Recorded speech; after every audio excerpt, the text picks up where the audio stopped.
This guy was just standing in the schoolyard, practicing the newly taught move. Nothing special, at least that's what everyone thought. Then he throws a punch, boom. Not one sound. Not two. 9 thunderclaps, all at once. And somewhere nearby, a top-tier martial artist watching in secret? Yeah, completely shaken. Because even the Academy's #1 genius, after hours and hours of non-stop training, can barely hit 3 thunderclap. That's already considered the beginner standard. This guy? Half a day. That's all it took for him to reach the level others can't even touch. So what's his deal? Turns out, he's been chosen by the gods. While everyone else is struggling to remember the basics, he's got something extra working for him. Inside his own mind, there's a version of him training non-stop, so while others are still trying to figure it out, he's already finished. Now here's where things start getting interesting. This guy? He can pick up any martial art and master it almost instantly. No long training arcs. He sees it once, maybe twice, and that's it. Perfect execution. And it gets better. Every time he defeats someone, he gains points. Not just for show, real points. The kind you can actually spend. More points means more strength by copying others' technique. Now the scene has shifted to the present where, in a flurry of strikes, a young man named Su-hong practices his Vajra fist. A fellow student marvels at his improvement, asking if he has already reached the coveted micro-level in martial arts mastery. Su-hong confirms he broke through 2 days ago. The student, impressed, declares that no one in the class can match Su-hong's Vajra fist and decides to head home, leaving the cultivation maniac to his training. As Su-hong prepares to leave, his teacher, Lee, stops him. The teacher's expression is serious as he brings up the 30,000 registration fee for the martial arts department, reminding Su-hong that the deadline is next Monday. Su-hong asks for a few more days, but the teacher can only sigh, explaining that while he knows Su-hong's family is struggling, the rules are absolute. Left alone in the empty training hall, Su-hong is crushed by the weight of the 30,000 fee. He remembers his past. His parents died in a ferocious beast disaster when he was just 3, leaving him in the care of his aunt and uncle. They discovered his talent for martial arts and have fully supported his training ever since, hoping it would lead to a high-income profession in their dangerous world. He feels a pang of guilt, realizing that his dream is making their lives even harder. Returning home late, he overhears his aunt and uncle discussing their finances. They decide the rent can wait. Paying for Su-hong's registration fee is the priority. His aunt says she will get another job, while his uncle suggests stopping his own medication to save money, insisting that little Hong's talent is too great to hold back. Overwhelmed with guilt, Su-hong enters the room. They fuss over him, telling him to rest. In his room, he lies awake, tormented by their sacrifices. He resolves that he must solve this problem himself. There is only one place a martial artist can earn that much money in just a few days. The next day, Su-hong arrives at the underground martial arena. An announcer's voice booms, welcoming the audience to a place where only victory and defeat matter. Life and death are irrelevant. She introduces the reigning champion, a hulking fighter wearing a red mask, known as Mr. Minotaur. The announcer tells the newcomer to show some passion and heat up the atmosphere.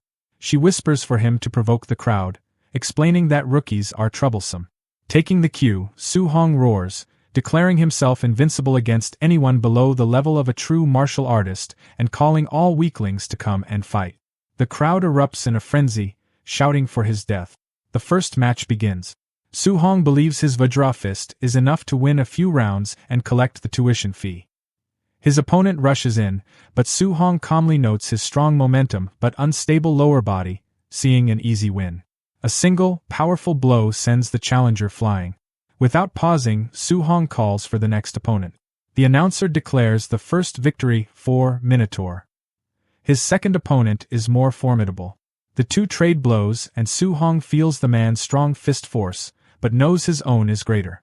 He spots a critical opening when his opponent puts too much force into his upper body, leaving his waist exposed. Su-hong seizes the chance and ends the fight in a flash. After a third consecutive win, a well-dressed man watching from a private VIP seat, he remarks that the kid is unusual, his strength far exceeding an average martial apprentice. The man decides Su-hong is perfect for match-fixing and sends his subordinate, a fighter in a White Fox mask called White Fox, to take care of him. He warns White Fox not to reveal that he is a true martial artist. One victory away from the 60,000 prize, Su Hong is shocked when his final opponent is revealed to be White Fox, a known quasi-martial artist. He knows the match will be difficult, but he cannot afford to lose. The bell rings and the final match starts. Knowing his cultivation realm is lower, Su Hong attacks first with all his might. But White Fox stops his punch with ease. The terrifying power behind the block stuns Su Hong, who realizes his opponent isn't a quasi-martial artist at all. He's a true martial artist who deliberately suppressed his vitality. Before Su Hong can react, White Fox unleashes a devastating Thunder Rush fist, leaving him bleeding and broken. White Fox taunts him, asking why he only defends. Su Hong struggles to withstand the onslaught, knowing he will lose if it continues. He desperately searches for an opening to counterattack, but the barrage is too intense. His consciousness begins to fade. Standing over the defeated Su Hong, White Fox informs him that he won't receive a single cent of the prize money. However, his teacher invites Su Hong to join them. If he agrees to fix matches for them in the future, they will pay him the prize for this match. Burning with indignation, Su Hong refuses to do such a shameless thing and accuses them of being unworthy of the title of martial artist. Enraged, White Fox declares his intention to cripple Su Hong, ensuring he could never become a martial artist in his dreams. As the crippling blow descends, visions of his family's sacrifices flash through Su Hong's mind. He cannot let their efforts go to waste. He thinks of his promise to give them a good life and screams that he will never accept a future of failure. A system window materializes before his eyes, asking what he is willing to sacrifice for his family. With a final, desperate roar, he bellows, "Everything!" With a defiant roar of everything, Su Hong's world vanishes. He finds himself in a dark, empty space, wondering where he is. A colossal, radiant, winged being materializes before him, and with a flash of light, he's thrown backward. A translucent blue screen flickers to life in front of him, a status window displaying his attributes and martial skills.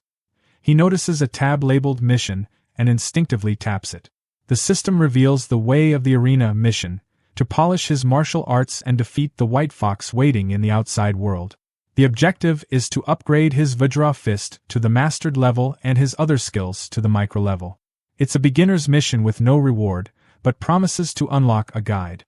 Suddenly, a perfect clone of himself appears and attacks with a flawless, textbook-quality Vajra fist. Su Hong realizes this isn't an enemy, but the ultimate role model.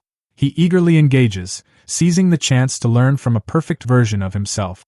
As they spar, a progress bar for his Vajra fist proficiency jumps from 7% to 10% in moments. He understands that this mysterious space allows for rapid skill upgrade. He fights with renewed determination, his skills advancing at an unbelievable rate. In what feels like an eternity of intense combat, his floating light palm and void step reach 100% and evolve to the micro level. Finally, his Vajra fist also hits its peak and breaks through to the mastered level.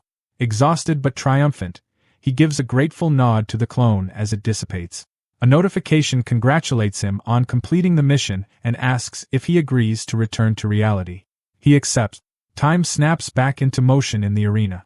White Fox, his attack halfway to completion, sneers at Su Hong's mysterious glowing aura and strikes with his Thunder Rush fist. But now the attack seems laughably slow. Su Hong dodges with ease and lands a single, devastating punch that knocks White Fox out cold. The entire stadium falls into a stunned silence. Su Hong walks calmly to the dumbfounded announcer and asks when he will receive his prize money. Jolted back to reality, she hastily declares Minotaur the winner of the 60,000 grand prize. In the VIP suite, the arena boss is in disbelief. He questions how a mere martial apprentice could possibly master the Vajra fist, a feat beyond most true martial artists. He furiously orders his men to follow Su Hong and uncover his true identity. Su Hong leaves the arena, sensing he's being followed. He slips into the dark alleyways, his movements fluid and sure, easily losing the thugs tailing him. An hour later, he arrives home and places the stacks of cash before his astonished aunt and uncle, who ask if he robbed a bank.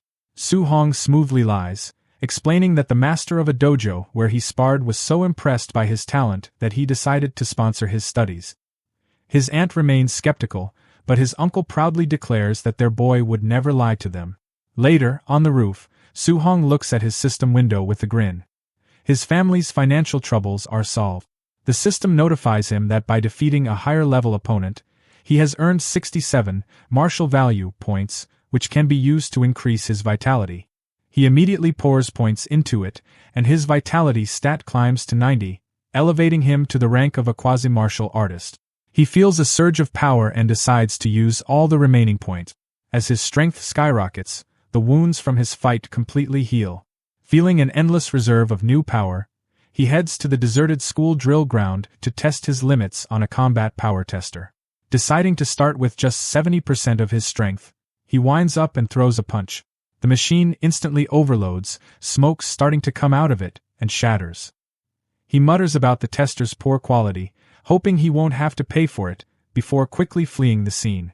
Moments later, a furious groundskeeper arrives, screaming about which bastard broke his equipment and vowing to punish the usual suspects. In the gymnasium of Star City No. 1 High School, students were buzzing with gossip.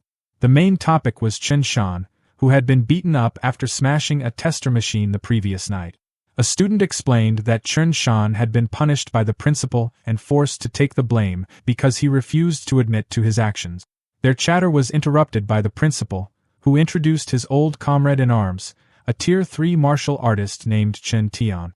The guest instructor announced he was there to teach everyone a C-rank martial art, the Thunder Rush Fist, and expected them all to learn it well. Hearing this, the protagonist, Su Hong, became determined. He knew that learning such a technique outside of school would cost a fortune, and he resolved to seize this rare opportunity. The instructor, Chen Tian, declared he would demonstrate the fist 10 times, and how much the students learned would be up to them. As the students marveled at seeing a Tier 3 martial artist for the first time, Su Hong recalled that this was the same technique the White Fox had used. Chen Tian began his demonstration.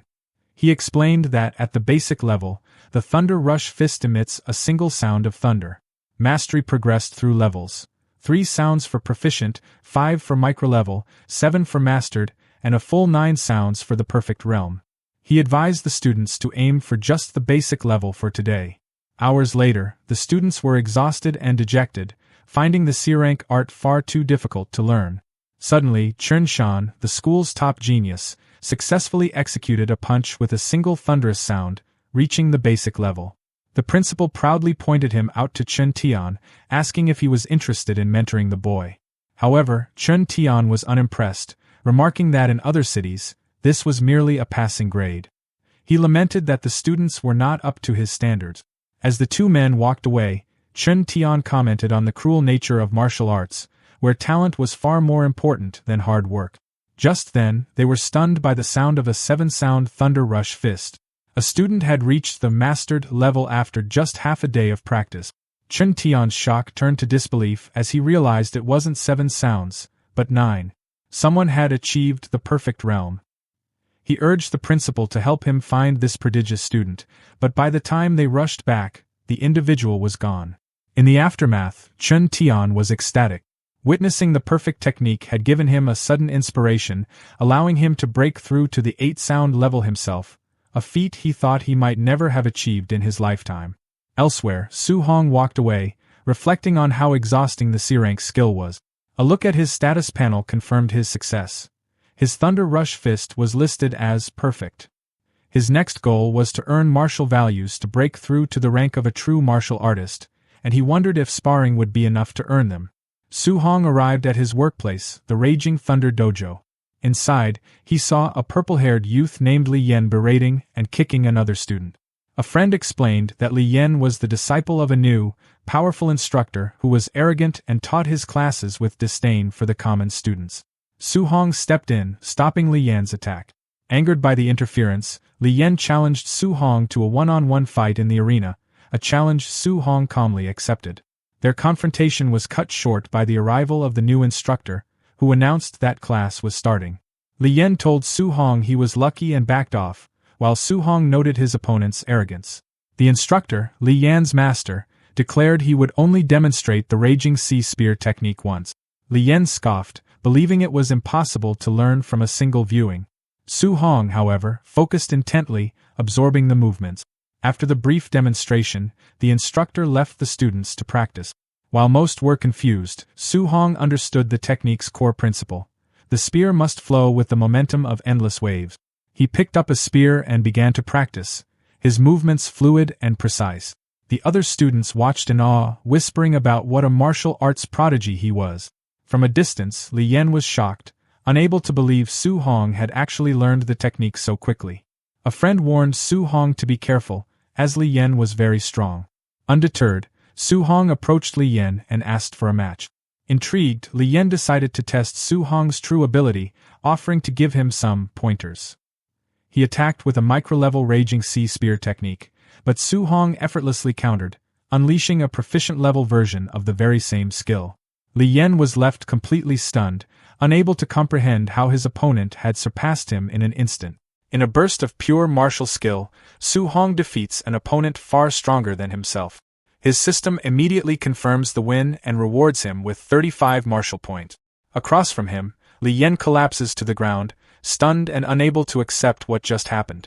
He cannot understand how someone could bring the Raging Sea Spear technique to a proficient level in such a short time. The scene shakes him deeply, making him question the value of his own years of harsh training. As Li Yan's frustration reaches its breaking point, an instructor steps in at once, sharply scolding Li Yan for refusing to accept defeat and questioning his mindset as a martial artist. Clearly impressed, the instructor points out that Su Hong learned the technique simply by watching a single demonstration. Turning to Su Hong, he explains that Li Yan's arrogance led to his loss and that being defeated by a true genius will serve as an important lesson. He then sincerely apologizes for his students' poor behavior. Su Hong watches quietly, noting how quickly the instructor's attitude changed once his talent was revealed. On the way home, Su Hong reflects on the exhausting yet rewarding day. He opens his status screen and confirms his information. Name, Su Hong. Vitality, 91.7. The Raging Sea Spear technique now shows as proficient, and he has 35 unused martial points. His thoughts shift to the upcoming school exams. He knows that wealthier students have already bought high-grade alloy weapons. Since he enjoyed using the spear, he decides he will need to buy an alloy version as well. A quick search crushes his hope.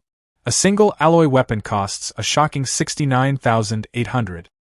His savings are not even enough to cover his aunt's medical expenses, let alone such a purchase. Just as he begins to feel helpless, his gaze lands on a public notice. The city lord is recruiting martial artists to hunt the growing number of ferocious beasts in the Star City wilderness, with generous rewards offered. An idea immediately forms in his mind. He will hunt beasts outside the city. When Su Hong gets home, he finds his aunt and uncle inside. His aunt is carefully tending to his uncle's injuries, worried about why he keeps working so hard when Su Hong has already given them money. His uncle insists that Su Hong is still young and that they cannot rely entirely on him. He wants to save for Su Hong's future while he still has the strength to work. Su Hong greets them warmly. Although his aunt urges him to rest, he tells his uncle that he can earn money now and that his uncle should stay home to recover and take care of her. His uncle is clearly touched but says he cannot bring himself to do nothing.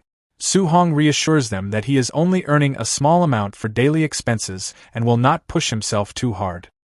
His uncle reminds him that martial arts training is costly and that they want to support him as much as they can. Deeply moved by their selflessness and unwilling to see them harm their health, Su Hong becomes even more determined. He knows he cannot miss the opportunity to hunt beasts. Understanding how dangerous the wilderness is, Su Hong realizes he must strengthen himself first. Without hesitation, he spends all 35 martial points on vitality. He watches the number rise steadily until it reaches 95.2. 2 days later, late at night, Su Hong lies exhausted on the floor of the empty school gym. His status screen shows that every one of his techniques, from the Raging Sea Spear to the Void Step, has reached the perfection stage. His vitality now stands at 95.3. He knows he is only one step away from becoming a true martial artist. It took 2 full days of relentless training, but now that his preparations are complete, it is time to move forward. On Saturday, Su Hong stands in front of the Star City martial artist base. He did not expect it to be so far from the city center. After seeing it countless times on television, he is finally here in person. He is stunned by the sheer number of martial artists gathered, a rare sight in Star City. He walks up to the bounty board and studies the rewards. An unranked beast earns 300 blue star coins, with higher-tier beasts offering much more. One important detail stands out. To claim a reward, the hunter must present the beast's left ear as proof. Nearby, he watches another hunter hand over a heavy bag filled with ears at the settlement counter. Suddenly, the crowd stirs as guards force people aside, shouting for everyone to make way for young Master Yi. A flamboyantly dressed young man strides through with an arrogant air. Su Hong observes his clothes and attitude, which remind him of fighters from underground arenas. The martial artists around him whisper among themselves, calling Yi a show-off and saying that if his uncle were not the base director, he would have been dealt with long ago. Someone mentions hearing that Yi was beaten recently and that he had it coming, explaining why he had not been seen for a while. Watching all this, Su Hong comes to a sobering realization. Beasts are not the only danger in the wilderness. Humans can be just as dangerous. He resolves to stay alert. As he approaches the gate leading outside the city, a guard notices his young age and asks if this is his first time going out alone. Su Hong admits that it is. The guard sneers inwardly, thinking he is just another reckless and ignorant kid. Stepping into the dense forest, Su Hong silently promises himself that he will return with a full harvest. However, after 2 hours of searching, he finds nothing at all. Frustrated, he wonders if the beasts in the outer area have already been wiped out and decides to push deeper into the wilderness. His choice quickly proves right. Before long, he comes face to face with a massive wolf covered in white fur, its red eyes glowing with menace. Su Hong recognizes it instantly from his studies. A Tier 1 initial stage beast, the Nether Moon Wolf. This is his first time seeing one in real life. With a chilling howl, the beast launches itself straight at him. A red-eyed, white-furred beast suddenly lunged forward. It moved fast, feral and violent, but the warrior didn't retreat. He stepped in and met the attack head-on, driving his fist straight into the beast's strike. Golden energy flared around his hand. The punch landed cleanly. The force exploded outward, a shock wave ripping through the beast's body and sending it flying back. The man stood where it fell, a faint smile tugging at his lips. The rush was better than he'd expected. Fighting ferocious beasts felt addictive. His hand trembled slightly, not from fear, but excitement. He realized just how far he'd come. A Tier 1 initial stage beast, defeated in a single move. He couldn't help wondering how he'd fare against something stronger. Almost on cue, a heavy presence emerged from the shadows, a raging black bear, a Tier 1 middle stage ferocious beast. The fight barely lasted a moment. One clash, one decisive blow, and it was over. Standing over the fallen bear, his hands still glowing faintly, he felt confident. At his current level, Tier 1 beasts weren't much of a threat anymore. As long as he didn't provoke anything Tier 2, he figured he'd be safe. He pulled out a knife and secured the reward from the kill, already thinking ahead. The system informed him that his accumulated martial value was enough to upgrade his rank. This was it, he could finally break through and become a true martial artist. Later, while resting, a sudden surge of energy swept through the area. He frowned, wondering what kind of beast could give off an aura like that. Curiosity won out. He moved fast, leaping through the forest canopy toward the source. Then he stopped. His eyes locked onto the scene ahead. Looming before him was a massive, dark-scaled serpent, a black jade giant python, a Tier 1 late-stage ferocious beast. Nearby, another warrior was flung aside like a ragdoll, smashed into the ground by the python's overwhelming strength. The man didn't get back up. The warrior watched grimly as the brutality unfolded. Then he moved. Launching himself off a rock, he shot straight toward the giant snake. His kick landed in a blur, smashing into the python's head with terrifying speed. The massive creature reeled back, its head snapping away from the impact. Blood splattered across the dusty ground. Behind him, the first warrior lay still, his chest pierced, life already gone.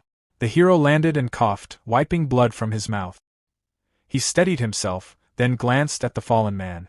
He muttered that he'd borrow the spear for a moment and picked it up. Weapon in hand, he faced the towering python, fully alert now.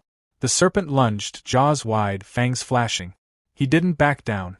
Holding his ground, spear raised defensively, he remembered that beasts at this level usually required several martial artists working together. But he also remembered how easily he'd crushed that middle-stage bear. And that made all the difference. The hero held his ground as the massive python lunged at him, quickly judging the situation. With his current strength, he knew he could fight the black jade giant python head-on. He didn't hesitate. Activating his perfected void step, he slipped past the serpent's snapping jaws and reappeared above it, perfectly positioned to counter. He drove the spear down, pouring energy into it as he unleashed the raging sea spear technique.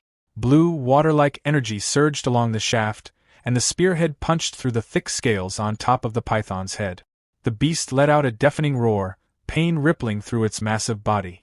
As the serpent thrashed violently, the warrior moved with it, sprinting along its huge, coiling form as if it were solid ground. He forced himself to stay balanced, blue energy swirling around him as he tightened his grip on the spear. His expression hardened. One more hit, he decided. Drawing in a deep breath, he flooded the spear with even more power. A roaring vortex of blue energy spiraled down the weapon as he struck again. The blow landed, carving a second wound into the python's head. Enraged, the giant serpent went berserk, smashing the ground and shaking the clearing as it flailed. The sheer difference in size meant he couldn't finish it in a single decisive blow. Staring at the raging beast, he adjusted his plan. He'd weaken it bit by bit, then wait for the right opening to end it, as he prepared a new move, Thunder Rush. After landing another successful strike, he immediately jumped back, widening the distance between them. From a safer position, spear raised, his approach became clear. Wait for an opening, strike fast, then disengage before the python could retaliate. He was breathing hard now. Fighting like this was exhausting, he admitted to himself, but it kept him alive. The python didn't look much better. It growled low and furious, its movements slower, its wounds adding up. He figured a few more clean maneuvers would be enough to bring it down. Raising his spear again, he braced himself and silently urged the beast to come at him once more. Then something felt wrong. A sudden noise behind him made his head snap to the side. His eyes widened as he demanded to know who was there. Before he could react, laughter rang out from above. A man dropped from the trees, his fist glowing with violent red energy. The hero barely had time to cross his arms before the punch landed. The force slammed into him and sent him skidding across the ground. He coughed hard as he pushed himself up to his knees, struggling to catch his breath. Looking up, he froze. Several hostile figures stood in front of him, blocking his path. He questioned who they were. A man in a trench coat stepped forward, a smug smile on his face.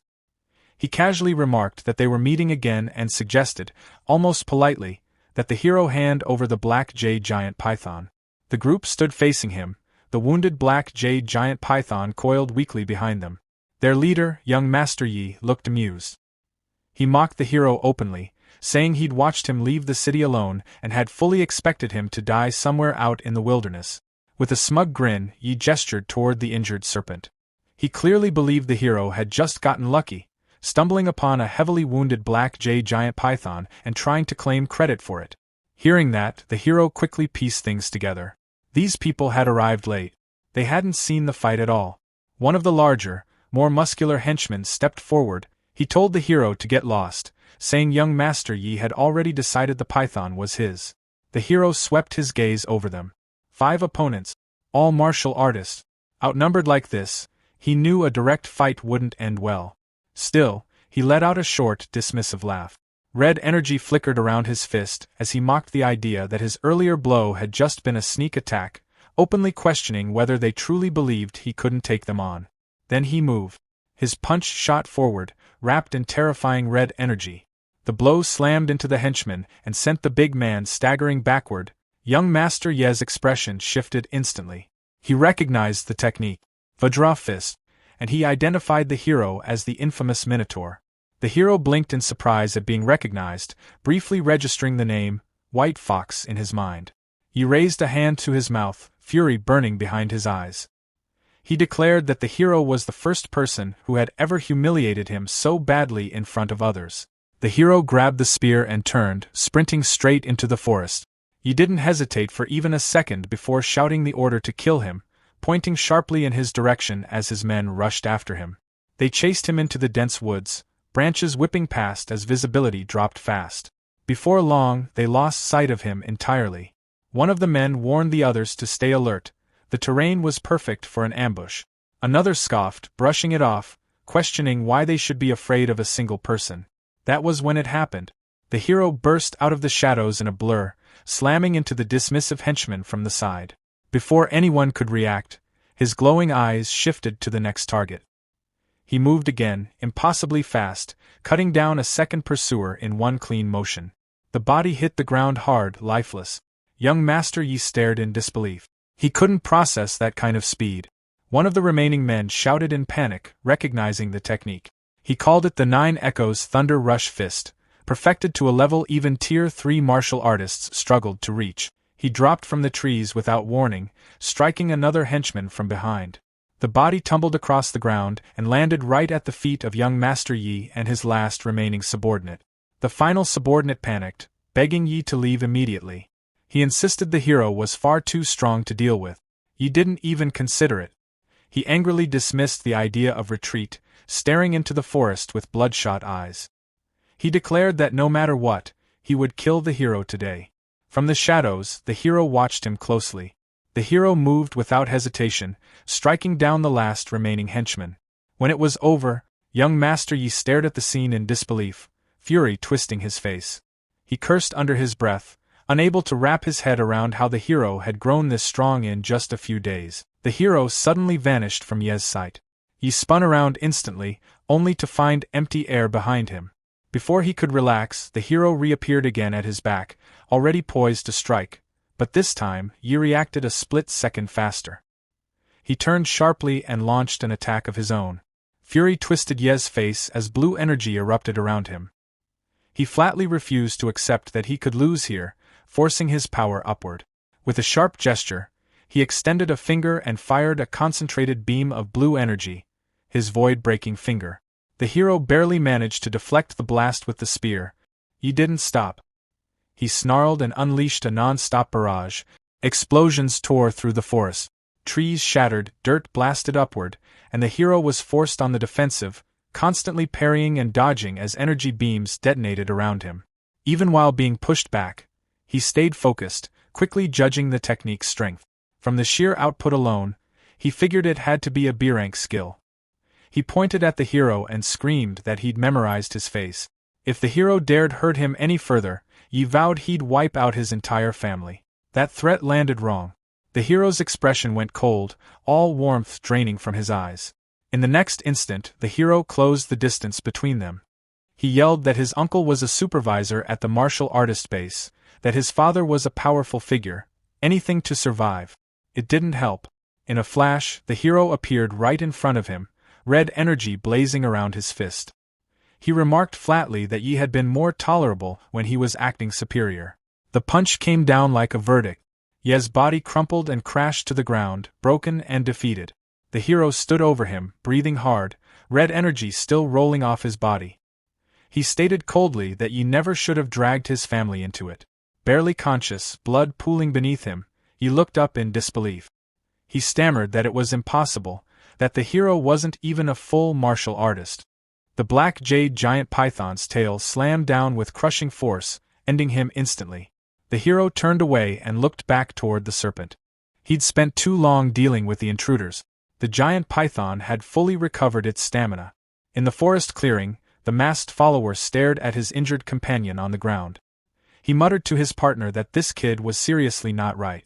The other follower asked nervously where young Master Yi was, and if he had finished the job.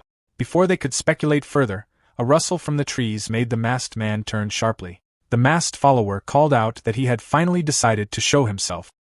He lifted his weapon, adding that he wouldn't go easy on him. But Hero was already on the move, spear in hand. He shouted for them to get out of the way as he shot forward like an arrow. The reason for his urgency became horrifyingly clear a second later. A monstrous snake burst from the undergrowth. The snake struck fast, its jaws snapping around one follower. A terrible scream was cut short. Almost instantly, a blue system screen flickered in Hero's vision, reporting that an opponent had been indirectly eliminated and awarding him 30 martial value. Before anyone could react, the creature's heavy tail whipped around, crushing another follower. He thought to himself, stunned, that he could get points like that. Not sticking around to find out more, Hero took off, sprinting deeper into the woods. As he leaped from branch to branch, his mind raced. His martial value was now high enough. Finally, he could break through and become a true martial artist.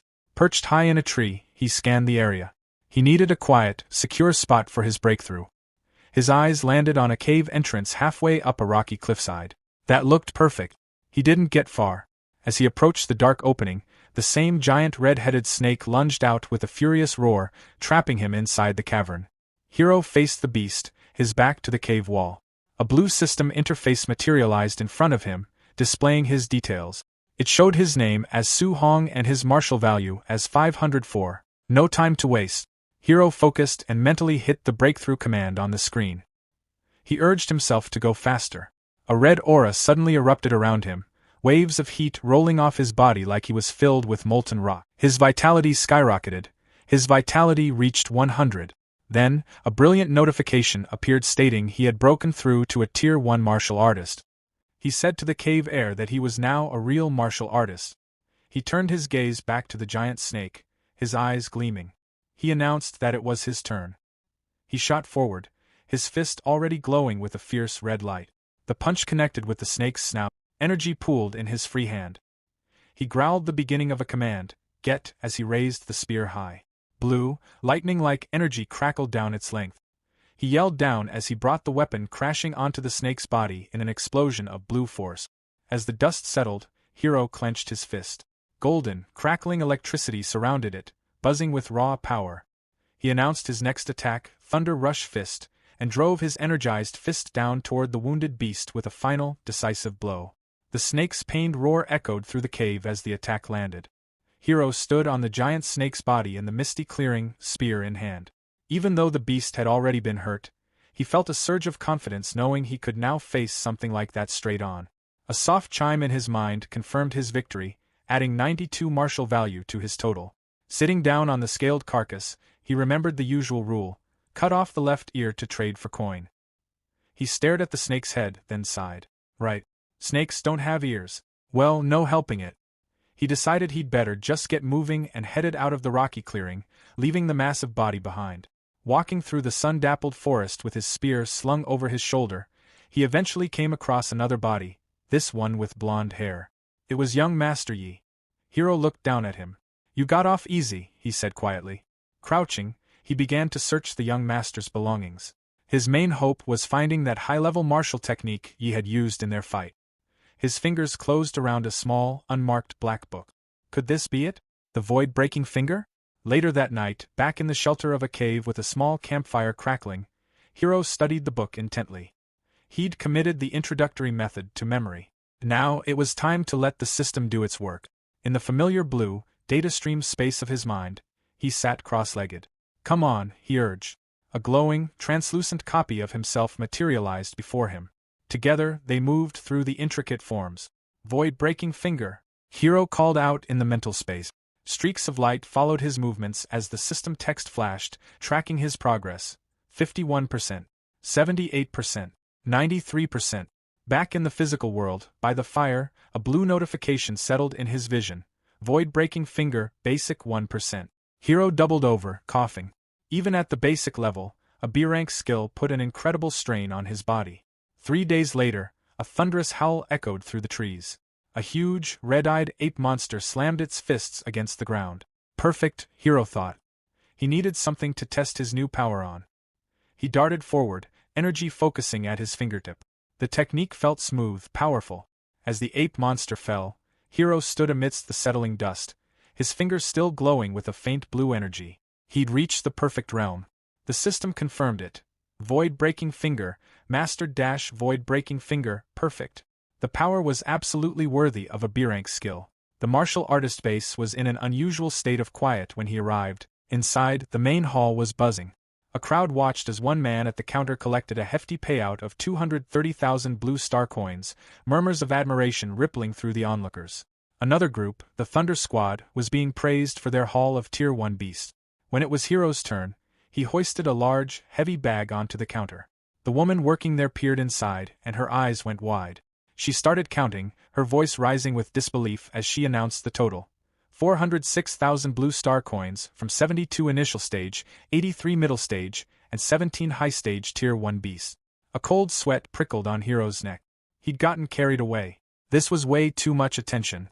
Before he could even leave the counter, a commotion erupted outside. Official vehicles screeched to a halt, blockading the base entrance. The crowd around him stirred, everyone turning to look.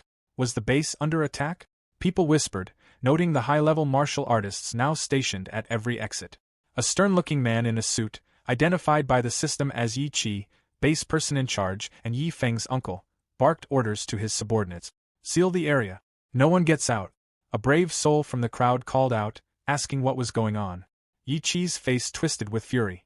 His nephew Yi Feng and his entire group of 4 martial artists were all dead, he shouted. A shocked silence fell, then broke into frantic murmurs. Yi Feng was killed? His whole squad wiped out? Nearby, 2 men whispered to each other. Good riddance, one said. We've all been robbed by that crew. Finally, someone took out the scourge. Yi Qi, followed by an assistant, pushed through the crowd. He made a chilling announcement. A B-rank martial skill was missing from his nephew's body. Every martial artist present would be searched. Hiro stayed in the middle of the crowd, keeping his expression neutral. The bodies had been mauled by that giant python. There shouldn't be a trail leading back to him. As he began to move with the flow of people, he couldn't shake the feeling. Were they already targeting him? Suddenly, Yi Qi himself was there, his gaze locking onto Hiro. I heard a little brother here killed 400,000 worth of beasts all by himself, Yi Qi said, his voice carrying over the murmurs. Your skills must be truly amazing. Su Hong noticed his path was blocked, and a man in a sharp suit stepped forward, flanked by a few rough-looking thugs. The man's face carried a polite sort of menace as he spoke, mentioning the rumors about Su Hong's recent solo hunt and the fortune in beast cores he was said to have gained. But the thugs weren't convinced. They looked at Su Hong like he was just some low-level fighter, a novice who could never have pulled off such a feat to them. He was nothing more than a thief who probably took the missing young Master Ye's backpack. The thugs tried to grab him, but Su Hong moved faster than their eyes could follow, his weapon appearing in a blur.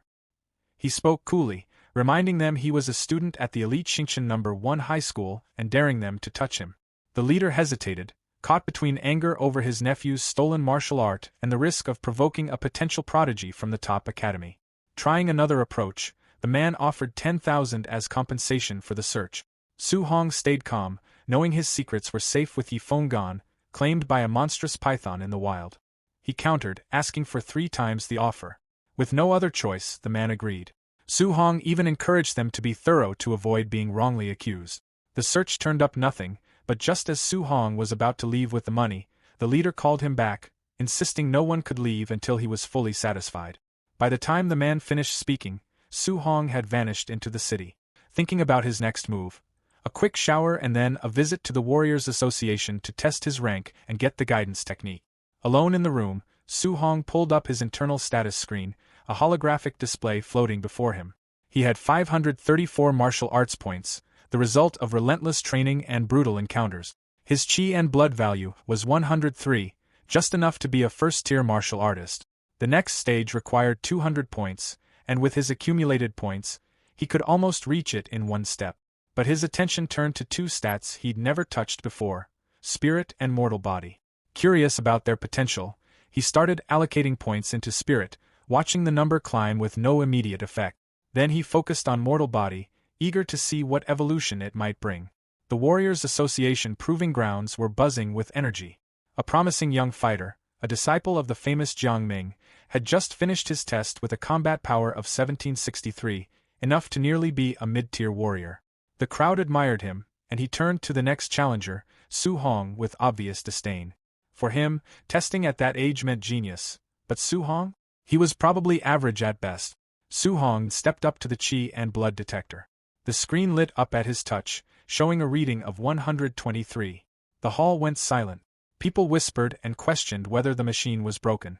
Even the arrogant disciple's confident face faltered, and the proctor double-checked before announcing, clearly surprised, that Su Hong had passed. The disciple muttered that raw life force meant nothing, insisting combat power was the real measure. All eyes turned to Su Hong as he approached the combat assessment pillar. Inside, he remained calm, calculating. His recent upgrades had given him a huge boost in strength, and though he considered holding back, he decided to use about half of his true power. He struck, and the air itself seemed to react. The punch hit the pillar like an explosion. The multi-ton testing machine ripped from its moorings and smashed into the far wall. The crowd couldn't process what had just happened. This wasn't a test, it was pure destruction. Some whispered, some shouted. Nobody could believe that a first-stage novice had just shattered a high-tier benchmark with one casual punch. In the crowd, the man from the alley watched, pale and shocked. His subordinate pointed, stammering. The leader's eyes widened as realization hit. "It's him," he said quietly. "That explains everything." Meanwhile, across the city, Wu Linxian, president of the Star City Martial Arts Association, had been fuming over the lack of local talent. Her office door burst open, and an assistant delivered frantic news. A first-stage novice had just punched the testing machine into scrap metal, showing a combat power over 3,000. Wu Linxian's frustration instantly turned to sharp focus. Her city finally had its genius. Inside the main hall of the Martial Artists Association, a male staff member walked up to Su Hong and politely explained that there was a process to follow. He would need to head to the second floor first, get officially registered as a martial artist, and only then receive his monthly allowance. Su Hong gave a quiet thanks and was about to move, when a cool, commanding voice cut in, saying she would handle it herself. The staff member immediately straightened, clearly aware of who had spoken. From the second-floor balcony stood a woman with long golden hair. Her eyes landed on Su Hong as she calmly confirmed his name, then introduced herself as Wu Linxian, the president of the Star City Martial Artists Association branch. With a simple gesture, she told him to come along. Su Hong followed without hesitation, though inwardly he was surprised. He hadn't expected the association's president, someone rumored to be a Tier 5 martial artist, to feel so overpowering just by standing there. Once inside her office, Wu Linxian casually asked if he studied at Star City No. 1 High School. She mentioned that old man Liang had complained before, saying the school had only produced 2 average Tier 1 martial artists this year. What no one realized, she said, was that an exceptional talent had been quietly sitting among them the whole time. Su Hong felt more puzzled by the minute. He explained that he'd only come to register, collect his allowance, and pick up a guidance technique. Wu Linxian brushed that aside. His ID and allowance were already taken care of downstairs. As for the guidance technique, she said she would teach him personally. Standing in front of him, she asked how much he understood about guidance technique. Su Hong answered honestly, repeating what the textbooks taught, that heavenly and earthly spiritual keys had different attributes, and guidance techniques were used to absorb them and strengthen the body, as long as the attributes matched. Wu Linxian smiled slightly and said the explanation wasn't wrong, just incomplete. Guidance techniques weren't limited to cultivation alone. As she demonstrated her heavenly fire guidance technique, a flame appeared in her palm, growing stronger until blazing fire wrapped around her fist. She explained that it absorbed fire attribute spiritual keys, reinforced the body, and could directly enhance attacks with fire-based power. Once the attribute could be released outward, the range and impact of attacks increased dramatically. With a smooth motion, she sent a stream of fire forward before casually adding that most martial artists considered it impressive if their attacks carried even a faint trace of attribute power. Su Hong reevaluated everything he thought he knew. He'd always believed guidance techniques were strictly for absorption. None of the books mentioned combat use. Wu Linxian continued, explaining that heavenly and earthly spiritual keys carried 7 attributes: mental, wood, water, fire, earth, lightning, and wind. Each had different strengths, with lightning leading in raw offensive power, followed by mental and fire. But in the end, what mattered most was compatibility. She picked up a red crystal from her desk and explained that it was used to measure compatibility. The brighter it glowed, the higher the match. Most martial artists fell around 20 to 30%. Even her own 80% was considered exceptional. Given his talent, she expected him to surpass 90. Su Hong accepted the crystal, thinking that if someone like her had reached Tier 5 with 80%, then 70 would already be impressive for him. The crystal answered immediately. A brilliant red glow filled it almost completely, lighting up the office. Wu Linxian stared in disbelief as the result became clear: perfect fire attribute compatibility. She explained quickly that this meant he could absorb fire spiritual keys with no loss at all. By comparison, her own absorption wasted 20% every time. That alone placed his potential far beyond hers. She admitted she never imagined Star City could produce someone on par with the top talents from the Imperial Capital or Magic City.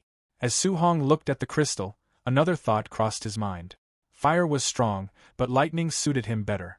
The crystal reacted again, this time bursting with a dazzling golden glow.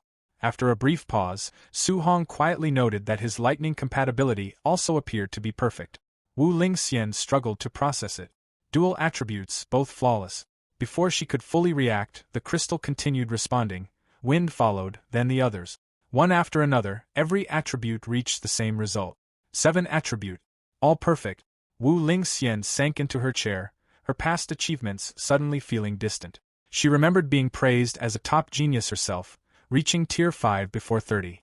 But standing in front of someone who broke every rule, she realized how different the gap truly was. For Su Hong, 7 perfect attributes felt both like a gift and a weight. Giving up any of them seemed unbearable, so he asked for copies of all 7 guidance techniques. Wu Lingxian reacted sharply, warning him that human energy was limited.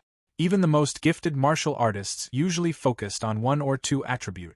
She recalled someone who tried to cultivate all 7 and never advanced past Tier 1, even after decade. Su Hong didn't argue. He simply said he wasn't ready to choose yet. He wanted to try first.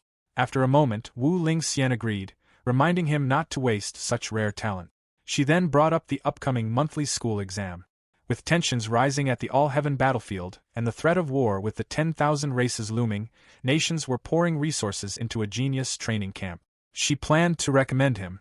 If he took first place in the school exam, he'd qualify automatically. Hearing about the 10,000 races stirred memories from over a decade ago, when Su Hong lost everyone except his uncle and aunt. His resolve settled firmly. He would become stronger. That kind of loss would never happen again. When he returned home, he excitedly told his uncle and aunt that he was now an official martial artist. Their reactions were immediate: joy, relief, and emotion all at once. He explained that a Tier 1 martial artist received a monthly allowance of 10,000, meaning his uncle no longer had to push himself to exhaustion. They called him the family's support. Su Hong took a steady breath. From this point on, they were protected. That night, just past midnight, he tested the guidance technique. Sitting quietly, he circulated his energy. His eyes glimmered faintly as he punched forward. A small flicker formed around his fist, but instead of fire, only thin smoke drifted out. He frowned.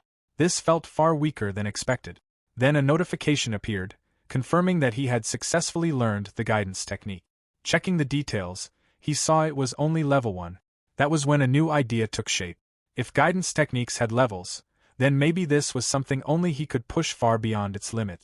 Su Hong stared at the system interface, still unable to wrap his head around one thing: how guidance techniques were actually upgraded. He tried pouring martial value into it the same way he had done with his other skills. The system responded instantly with a warning saying his martial value wasn't enough. Seeing that, he didn't push further. There was no point forcing it. He reasoned that it made more sense to slow down, focus on cultivation first, fully grasp every guidance technique, and then worry about earning more martial value later. With his plan set, he settled into cultivation. He worked on all the guidance techniques at once. Almost immediately, a fierce, blazing aura burst out from his body. Hours passed in silence. One after another, the thunder guidance technique, water marsh guidance technique, thick earth guidance technique, and spirit wind guidance technique all reached level 1. Inside him, 7 different spiritual keys now existed together. The problem showed itself right away. The energies didn't cooperate. They pushed against each other aggressively. At that moment, Su Hong finally understood what President Wu had warned him about. There really had been geniuses in the past who tried cultivating 7 techniques at once, and never moved beyond Tier 1. The energy inside his body turned violent. Pain spread as his veins stood out sharply and sweat streamed down his face. Even though all 7 attributes were present, he realized he could only activate 1 at a time. The instant he tried to use 2 together, the energies clashed, wiped each other out, and vanished. A red flame burst from his palm, lasting only a heartbeat before breaking apart. He focused again, and lightning surged instead. Su Hong narrowed his eyes. Fire and lightning were naturally close in nature. Could they really not be combined? He tried again. The result was the same. Annoyance crept in, but he didn't stop. He tried again. And again. Time slipped by unnoticed until the sky began to lighten.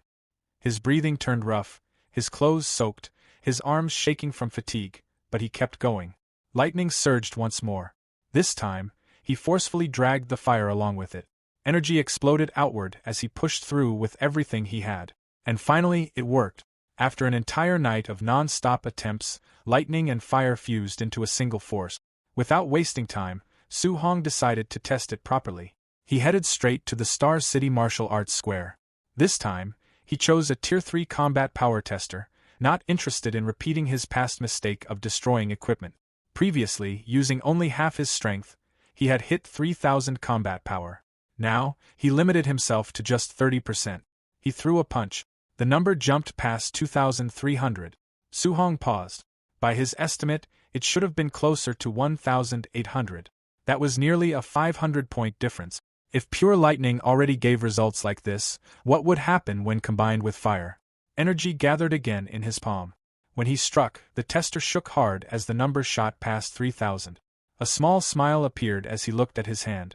With thunder fire combined and only 30% output, he had already surpassed a high-stage Tier 1 martial artist, and his vitality was only 123.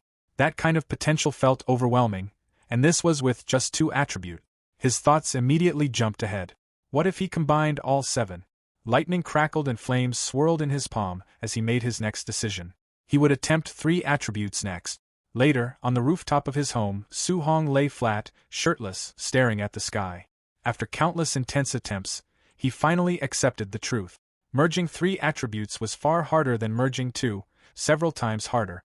No matter how he adjusted or experimented, there was no real progress. That was when the answer clicked. The issue wasn't his control. It was the level of his guidance technique. He checked the system again.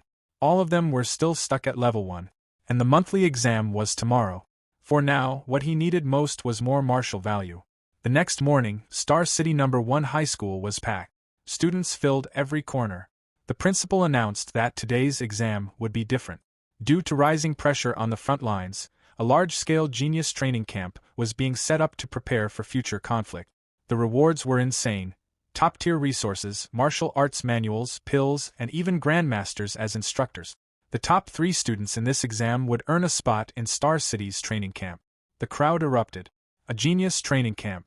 Someone whispered that one of the instructors was a Tier 7 grandmaster. That alone sounded unreal, especially when the principal himself was only Tier 3. Ambition lit up faces across the field. Su Hong focused on one detail only. Top 3. Ranking high wasn't enough. A friend moved up beside him and dropped some unexpected news. Shen Shan and Li Tu had both broken into Tier 1. Many students had reached the basic level of Thunder Rush Fist. Su Hong had been gone for 10 days, and during that time breakthroughs had piled up. There were even rumors of special training arranged by the principal. Shen Shan and Li Tu both had vitality over 100 now, and their Thunder Rush attacks produced 3 echoes. Shen Shan openly told Li Tu he'd prove who the real strongest was.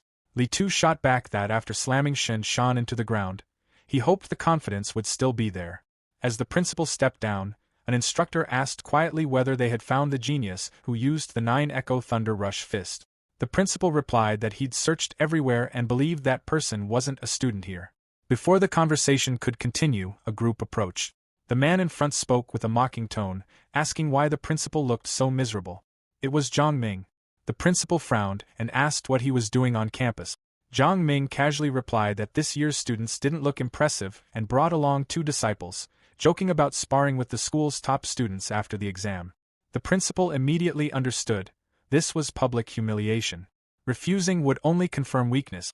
Before he could answer, Zhang Ming added that he'd understand if the principal declined. After all, the students looked fragile. An instructor snapped back, asking if Zhang Ming was picking a fight. The exchange stopped abruptly when someone leaned in and whispered something to Zhang Ming, pointing toward the crowd. Zhang Ming followed the direction and spotted Su Hong standing calmly among the students, a faint smile on his face. Recognition hit instantly. So he really was from No. 1 High School. Zhang Ming cursed inwardly and gestured to his disciples. Facing that boy meant guaranteed loss. Rather than embarrass himself, he laughed it off, saying he'd only been joking. There was no competition at all. His disciples played along, pretending to back down. The principal and instructor were furious. Soon after, the exam officially began. The first match was announced. No. 665, Shang Peng, versus No. 666, Su Hong. As they stepped onto the stage, Su Hong's friend grew nervous. Shang Peng was a quasi-martial artist known for raw strength. A teacher shouted a reminder not to push too hard. Injuries weren't worth it. Before the match even started, Shang Ping smirked and asked whether Su Hong planned to fall on his own or be slammed down. In the next moment, Su Hong disappeared. Before anyone could react, he appeared behind Shang Ping, grabbed him with one hand, and drove him straight into the floor. The arena went quiet. His friend and the teacher stared, swearing softly. They couldn't understand when Su Hong had reached this level. One move. Complete victory. As the dust settled, Su Hong stood alone at the center of the stage. Su Hong stood over his defeated opponent again, calm as ever. The crowd completely lost it. They shouted that Su Hong had won again, and asked how he was even that strong. Some of them started guessing that he might already be a Tier 1 martial artist. Excitement kept rising as people reminded each other that the next match would decide the champion.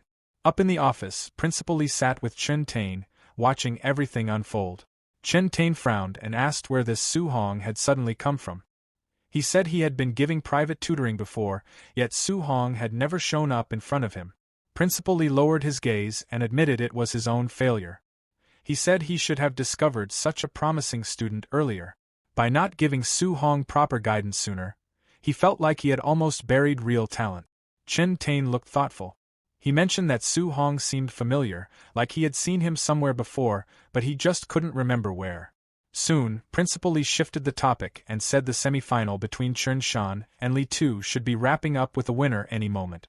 Down in the arena, Chen Shan and Li Tu were locked in a fierce fight. Spectators commented that their strength looked almost identical, making it impossible to predict who would win. Li Tu suddenly prepared a heavy punch and told Chen Shan that since they both knew the Three Echoes Thunder Rush Fist, Chen Shan shouldn't even dream of winning without using his ultimate move. Chen Shan blocked it. Then Chen Shan's fist burst into flames.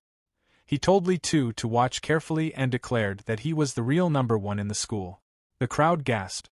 Some shouted that Chen Shan could already perform attribute externalization and that it was the fire attribute, second only to thunder in power. But Li Tu answered calmly, saying attribute externalization wasn't anything special. As he spoke, a blue aura wrapped around his fist. Spectators immediately reacted, saying Li Tu could use it too, and his was the metal attribute, known for even stronger combat power than fire. Li Tu then added that he had more to show. He unleashed the Five Echoes Thunder Rush Fist. The two clashed violently. Chen Tain observed that in just around 10 days, Li Tu had mastered attribute externalization and pushed his Thunder Rush Fist to the micro-level. He admitted Li Tu's talent was impressive. Principal Lee calmly said there was no need to even watch the final. With micro-level Thunder Rush Fist and the metal attribute, Su Hong had no way of beating Li Tuesday. He added that it was a pity. If Su Hong had learned a guidance technique and Thunder Rush Fist, he might have stood a chance. Off to the side, a man suddenly proposed a bet. He offered 50,000 that Su Hong would take first place and asked if Principal Lee and Chen Tain were interested. One of them called him crazy, pointing out that while Su Hong was strong, he didn't even know a guidance technique. What could he possibly use to win? The man laughed and said since they were so confident, he would gladly take their money. Soon, the final match was announced. Final match. Number 01 Li Tu versus number 666 Su Hong. The crowd roared, cheering for both sides. Li Tu looked at Su Hong and said he had been lucky. He hadn't run into Li Tu or Chen Shan earlier and had somehow made it to the finals. Su Hong stayed quiet, studying him. Li Tu then said that since Su Hong had made it this far, he could at least call himself number 2 in the school. Su Hong casually asked who number 1 was. Li Tu stepped forward and declared that number 1 was obviously him. He claimed he only needed one move to show Su Hong the gap between them. Without hesitation, Li Tu opened with the Five Echoes Thunder Rush Fist. The audience was stunned. They wondered if he really needed to go that hard right from the start. Some already declared it over, saying once that move came out, Su Hong had no chance. Su Hong's eyes sharpened. Flames gathered around his fist. He had originally wanted to test the limits of his physical strength. After hunting so many ferocious beasts, fighting students felt almost too easy. Li Tu was finally someone interesting. Instead of dodging, Su Hong stepped forward and met the attack head-on. People yelled that he had lost his mind and begged the referee to step in. The two fists collided in a blast of light. In the next instant, Su Hong threw 5 rapid punches and broke through Li Tu's Five Echoes Thunder Rush Fist. Li Tu couldn't believe it. He realized Su Hong had dismantled his ultimate move with pure physical strike. Su Hong continued punching, each hit heavy and precise. Li Tu struggled to keep up, feeling the sheer weight behind every blow. Spectators shouted that Su Hong wasn't even using martial skills, yet he was matching Li Tu's 5 Echoes Thunder Rush fist head-on. Others said Su Hong's strength was on another level and guessed he must have some kind of special physique. One teacher burst out laughing, saying the school had actually produced a genius with a special physique. Chen Tain narrowed his eyes and pointed out that while Su Hong's strength was shocking, Li Tu had already condensed an attribute. Su Hong still had no clear advantage. Li Tu slid back, then powered up again. He shouted at Su Hong not to get arrogant and insisted that only he could win. His fists glowed as he rushed forward. Su Hong had planned to keep testing his body alone, but seeing Li Tu go all out so quickly, he decided to respond properly. Electricity sparked around him. The crowd froze in shock as thunder gathered around Su Hong's fist. People started shouting that Su Hong could also use attribute externalization. Others were so stunned they could barely form words. They realized Su Hong had mastered the thunder guidance technique. A special physique plus the thunder attribute, the most aggressive of them all, made his talent overwhelming. The two attributes crashed against each other. Li Tu felt it instantly. Su Hong's thunder was even stronger than his metal. Su Hong calmly said that since Li Tu had shown his ultimate move, he would return the favor. This time, the exchanges were too fast to follow. When it ended, Li Tu was on the ground. He looked up in shock, realizing Su Hong had used 9 echoes. He couldn't understand how that was even possible. Su Hong stood over him quietly. For a moment, the audience had no words. Then someone shouted, asking if Su Hong had really won. The arena exploded with noise. People yelled that 9 Echoes Thunder Rush Fist was the perfect realm. Some even said Su Hong's Thunder Rush Fist looked stronger than the teacher who taught it. Others declared that this wasn't just a genius, this was the dragon of Star City No. 1 High School. Chen Tain stared at Su Hong and muttered that 9 Echoes shouldn't even be possible at this level. He suddenly wondered if Su Hong was the mysterious genius who had disappeared from school that day. He added that once someone like this entered the training camp, those so-called elites with powerful backgrounds would be in serious trouble. Standing alone in the ring, Su Hong said that a golden carp doesn't belong in a small pond. Once it meets wind and clouds, it becomes a dragon. In his heart, he knew Star City was just a small puddle to him. Principal Li smiled faintly. He believed that in the upcoming training camp, Su Hong would rise like a dragon from the depth. The Magic City, the Imperial Capital, even the battlefield of 10,000 races, those were the stages where someone like Su Hong would truly shine. By the time Su Hong got back to his old apartment building, the sun was already setting. His uncle had just finished making a simple dinner. Su Hong called out that he was home, and his uncle immediately asked how the exam went. With a grin, Su Hong said he'd taken first place in the monthly exam. His uncle stared at him for a second, then burst out in excitement. They were still celebrating when loud knocking suddenly hit the door. A woman's sharp voice came from the hallway, asking if this was Su Hong's home. Su Hong opened the door, confused. His uncle and aunt stood just behind him, peeking out cautiously. Outside stood a well-dressed woman covered in expensive jewelry. She introduced herself as Lin Nan's mother. She explained that only the top 3 students could enter the training camp. Her son had ranked 4th. Then she got straight to the point. She wanted Su Hong to give up his spot. She calmly pulled out a stack of cash and said she was offering 30,000 if he stepped aside. Su Hong and his family just looked at her. No one reached for the money. They looked more confused than tempted. When she saw that the cash wasn't working, her tone changed. She said the training camp was brutal and that people could die there. She added that with their poor background, it would be smarter to quit early. Other students, she claimed, had high-grade pills and resources that Su Hong could never afford. Her words made his aunt uneasy. She asked Su Hong quietly if it was really that dangerous. His uncle rubbed her back, trying to calm her down. Then he turned to Su Hong and seriously asked if he could truly promise he'd be safe.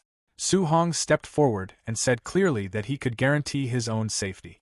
The woman let out a mocking laugh and asked the uncle if he actually believed a kid's promise. His uncle didn't hesitate.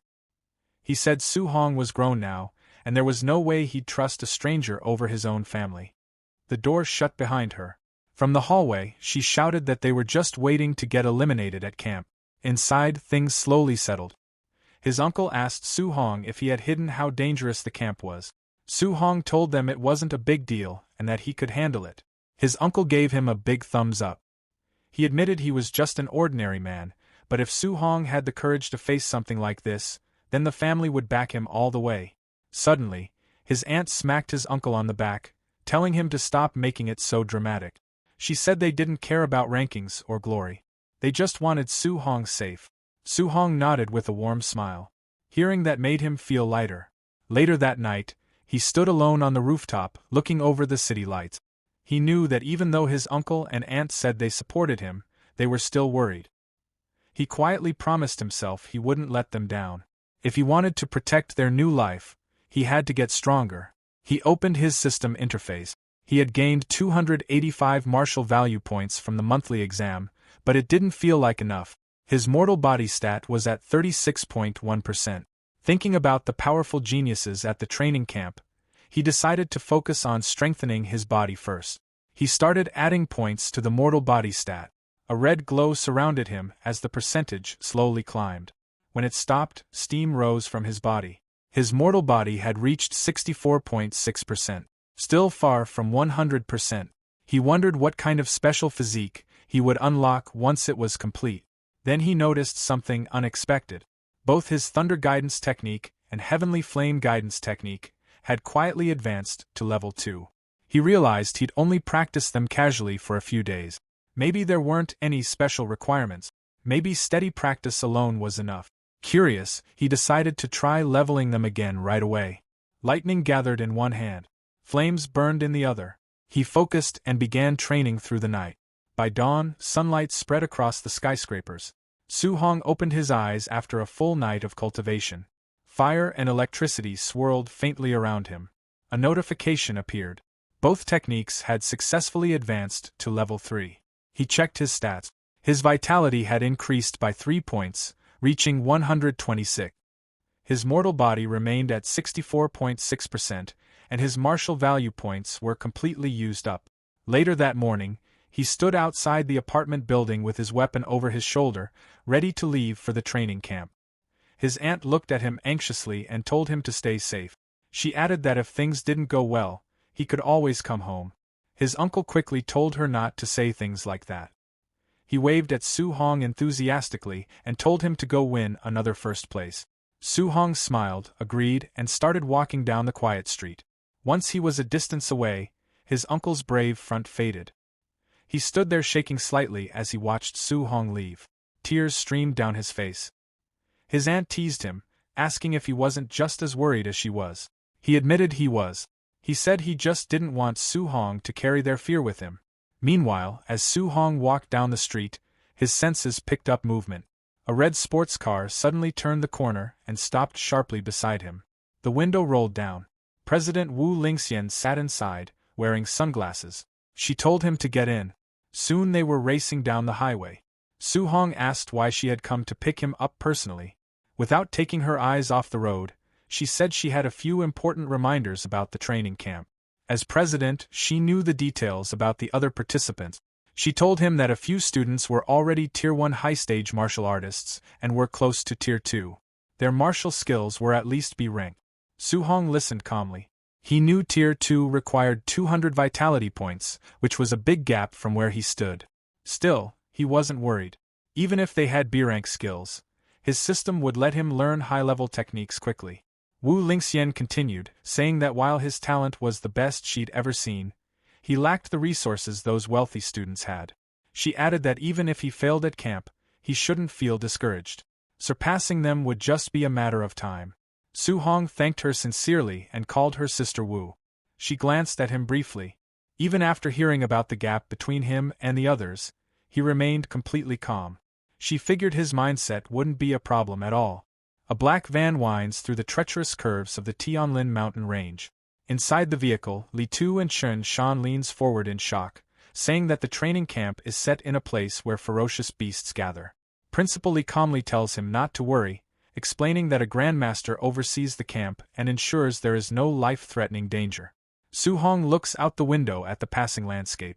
He knows the Tianlin mountain range stretches across multiple cities, including Star City and Yang City. Spiritual energy is dense there, and ferocious beasts are everywhere. Deep within the mountains hide beast kings comparable to Tier 7 grandmasters. Even a Tier 1 beast on the outskirts is far more dangerous than those found elsewhere, and ordinary Tier 2 martial artists would not dare to enter lightly. The van continues forward. In the forest shadows, several pairs of glowing red eyes track the vehicle's movement. Li Tu feels that gaze and wonders if an attack is coming. Su-hong remains steady, sensing how brutal this environment is. He understands that the training camp's competition will likely resemble the beast's constant slaughter. Holding onto his seat, he feels a small smile form as he realizes he actually enjoys this kind of atmosphere. The van arrives at a fenced clearing where dozens of students have already gathered near several tents. After getting out, Chern Shan wonders aloud how strong the other participants might be. The crowd is filled with martial artists carrying various weapons. Su-hong stands among them with his own weapon slung over his shoulder. An official in a gray suit stops them and tells everyone to wait until all participants arrive before the entrance assessment begins. Hearing about an assessment, Su-hong watches as several luxury vehicles drive into the camp. A red Rolls-Royce leads the group. Some students complain about the big families arriving late. As the newcomers step out, attention quickly shifts to them. Xiao Nan, known as a spirit master, appears alongside Lin Xinghe of the Lin family, who is rumored to be close to Tier 2. At the front stands the city lord's son, Wang Tiantuo, often called the barbarian god. He possesses a special physique and extremely high fire attribute compatibility. Su-hong studies them quietly, wondering if these are the top geniuses the president mentioned. A faint smile crosses his face as he waits to see what they can really do. The official steps forward and announces the rules. The training camp lies 30 kilometers deep within the Tianlin mountain range. Certain ferocious beasts carry special tokens inside their bodies, and only those who obtain a token can enter the camp. Everyone has 8 hours to reach the destination. Whispers spread through the crowd. Going that deep means encountering powerful beasts, and if something goes wrong, people could die. While many grow uneasy, Su-hong stays calm. In his view, 8 hours is more than enough time to hunt extra beasts and earn martial value.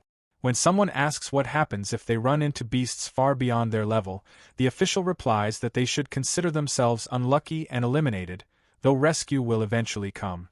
Complaints immediately erupt, with students arguing that the rules are unfair and depend too much on luck. The official's expression turns cold as he reminds them that the world is not a game. On the All Heavens battlefield, a stronger expert could kill them instantly, and no one would listen to protests. If they want to survive, they must act carefully. Overpowering the weak and winning through numbers are realities of the battlefield. A student in formal attire mocks the protesters, calling them trash who should quit early. An angry student points at him and challenges him to repeat it. The mocking student responds by calling him a coward and threatening to cripple him.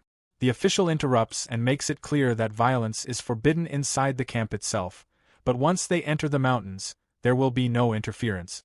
Snatching tokens or settling grudges is entirely up to them. The two hostile students continue glaring at each other. Watching all this, Su-hong quickly realizes that the camp is designed to push participants into fighting. By his estimate, more than half of them will be eliminated under these rules. Another thought surfaces in his mind. Fighting these students could bring him a huge amount of martial value. The official checks his device, which lets out a loud beep. He announces the start of the assessment and orders everyone to move. The students rush forward in a chaotic wave, disappearing into the dense forest of the Tianlin mountain range. Not far inside the woods, the rivalry between the suit-wearing student and his challenger finally explodes. The student in the suit mocks his opponent and tells him to come over if he wants to be sent rolling back home. His opponent, burning with anger, shouts that if he wants to be eliminated so badly, he will grant his wish. He rushes forward with a flaming fist and yells that he is finished. The suit-wearing student answers with a punch wrapped in cold blue energy. The two forces crash into each other, triggering a violent burst of light and wind that rips through the surrounding foliage. A rapid exchange follows as blue energy surges again and again, gradually overpowering the flames in a string of heavy impacts. High above on a thick tree branch, Su-hong stands quietly, watching the fight unfold. He had wanted to witness the strength of these so-called geniuses for himself, but what he sees leaves him disappointed. The clash is flashy, yet far from impressive. In his mind, even if he defeats them, the martial value gained would be minimal. After a brief glance, he turns away, planning to hunt stronger ferocious beasts instead. Below, the suited students start mocking his opponent, saying that a pauper will always remain a pauper, and questioning what hard cultivation can achieve compared to a family's long-term accumulation. His opponent angrily tells him to shut up and stop dragging working-class people into it. The suited student laughs and repeats the insult. The words make Su-hong pause mid-step. He slowly looks back, a faint smile forms on his face as a new idea settles in. He decides that this ready-made martial value should not be wasted. He drops from the tree and lands smoothly between the two fighters. Telling them to stop fighting, he speaks in a calm and steady tone. Both students stare at him in confusion. Standing there with a thick wooden club in hand, Su-hong casually suggests that they fight him instead. The suit-wearing student grows irritated and calls him another pauper, warning that he will end up beaten as well. The other student demands to know what level he is to dare interrupt their fight. Su-hong remains relaxed and tells them they misunderstood him. He proposes that they stop fighting each other and join forces to fight him together. The blatant provocation infuriates them. The first student yells that Su-hong is courting disaster and lunges forward with a punch. In the next instant, Su-hong moves. Before the attacker can adjust, Su-hong closes the distance and delivers a crushing strike that knocks the air from his lungs. The student is flung backward and collapses after a single exchange. The suit-wearing student immediately breaks into a cold sweat. Their strengths were similar, yet his companion was defeated in one move. He finally understands how terrifying Su-hong's speed is.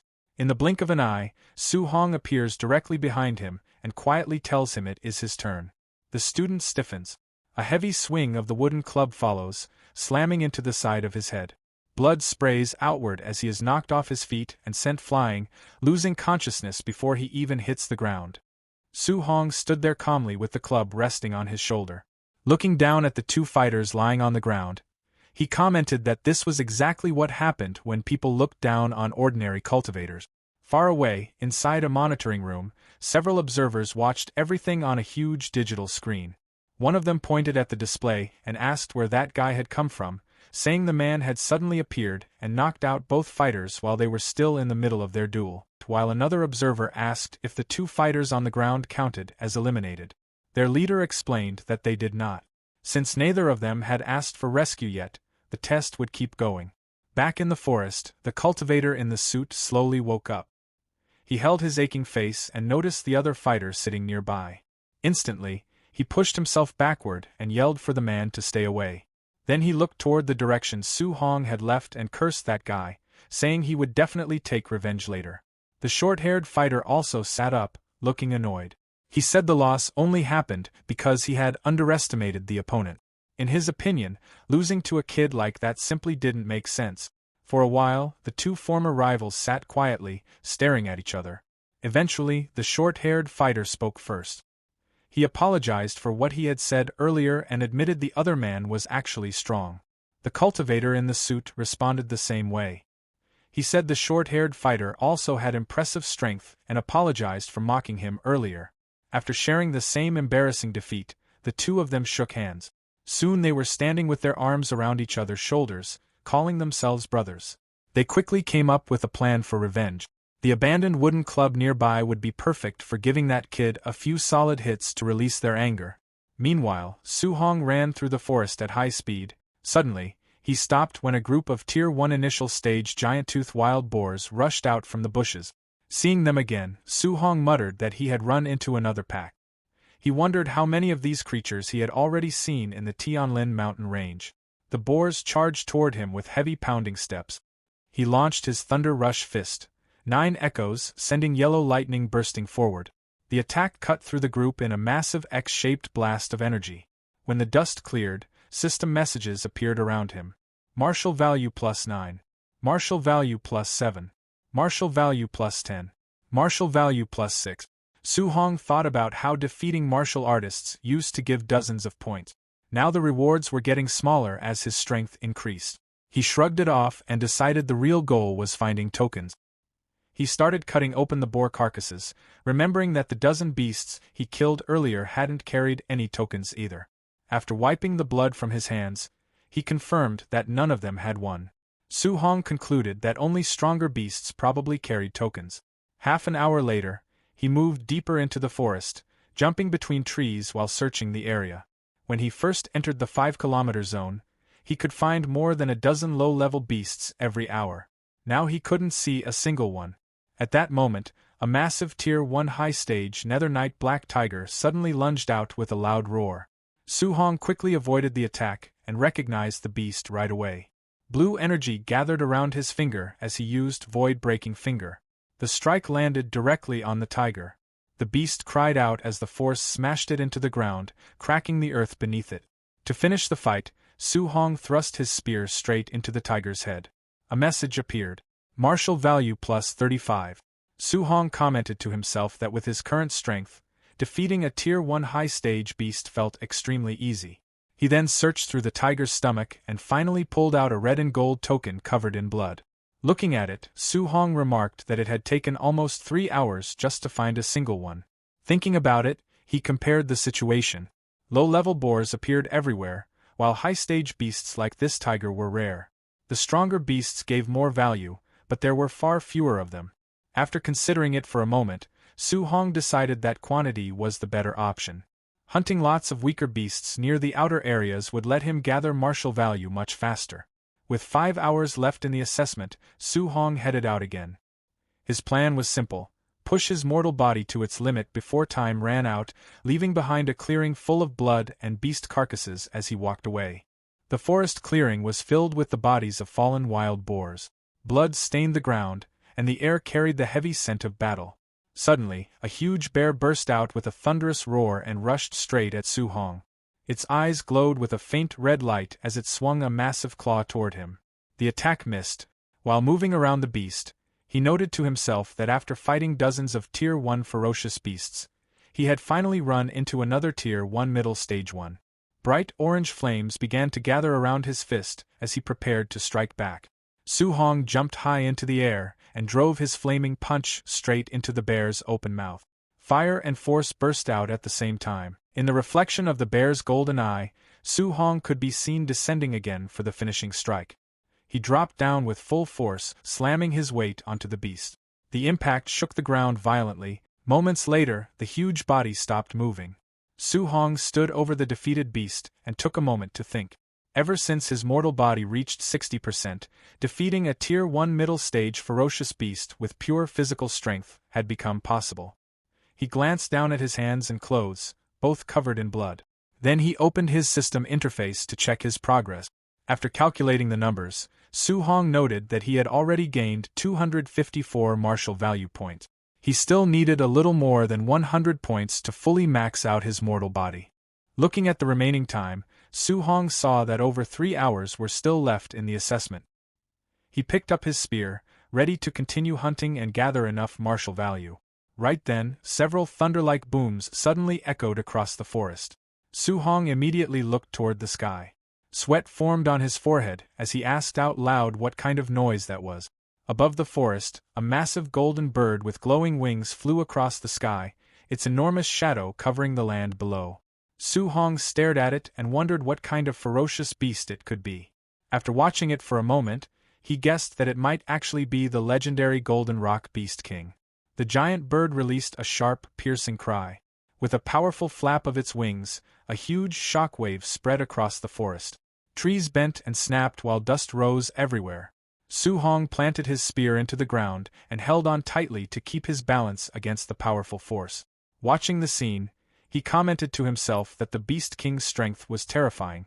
Even a simple flap of its wings had created such an enormous shockwave.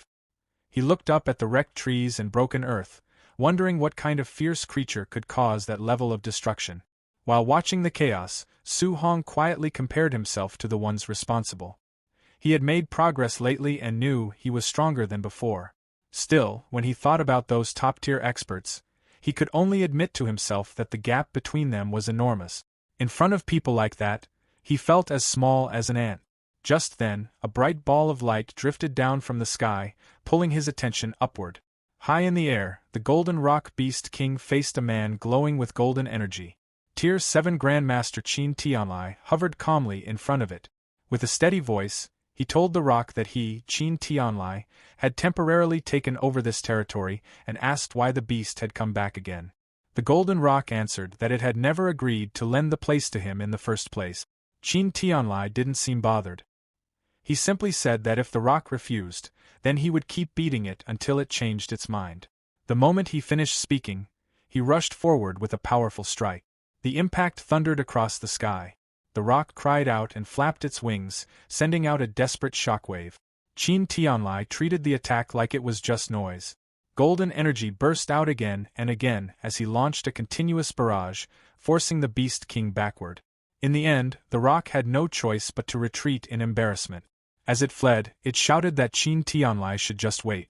Qin Tianlai answered in a cold tone, telling it to stop talking nonsense and leave. After that, the Grandmaster took a slow breath and looked down at the mountains where the examinees were scattered. Using his voice to reach everyone, he announced that the students shouldn't panic and that the assessment would continue.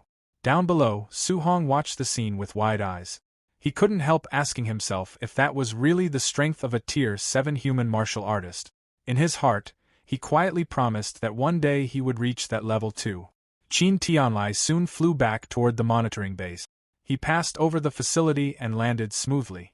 Two Tier 5 martial artists, Lin Zhe and Bai Mu, quickly came forward to greet him.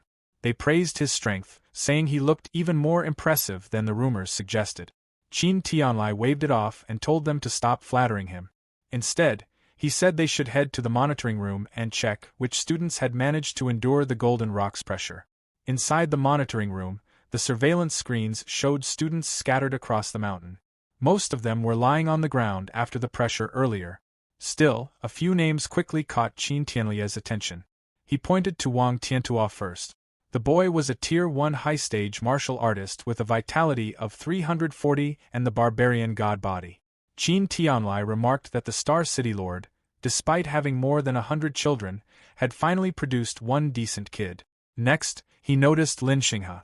This student was also Tier 1 high stage and had escaped the pressure by using extremely smooth movement technique.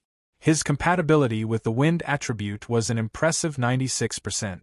Then there was Xiao Yan, a Tier 1 middle stage spirit master with 290 vitality. According to the data, he had used mental power to counter the pressure earlier. After looking through the information, Qin Tianlai felt somewhat disappointed. All of these talented students came from major families. He then asked if there were any notable students from the schools, especially Star City No. 1 High School. Bai Mu replied that most of those students were only at the Tier 1 initial stage. Hearing that, Qin Tianlai lost interest.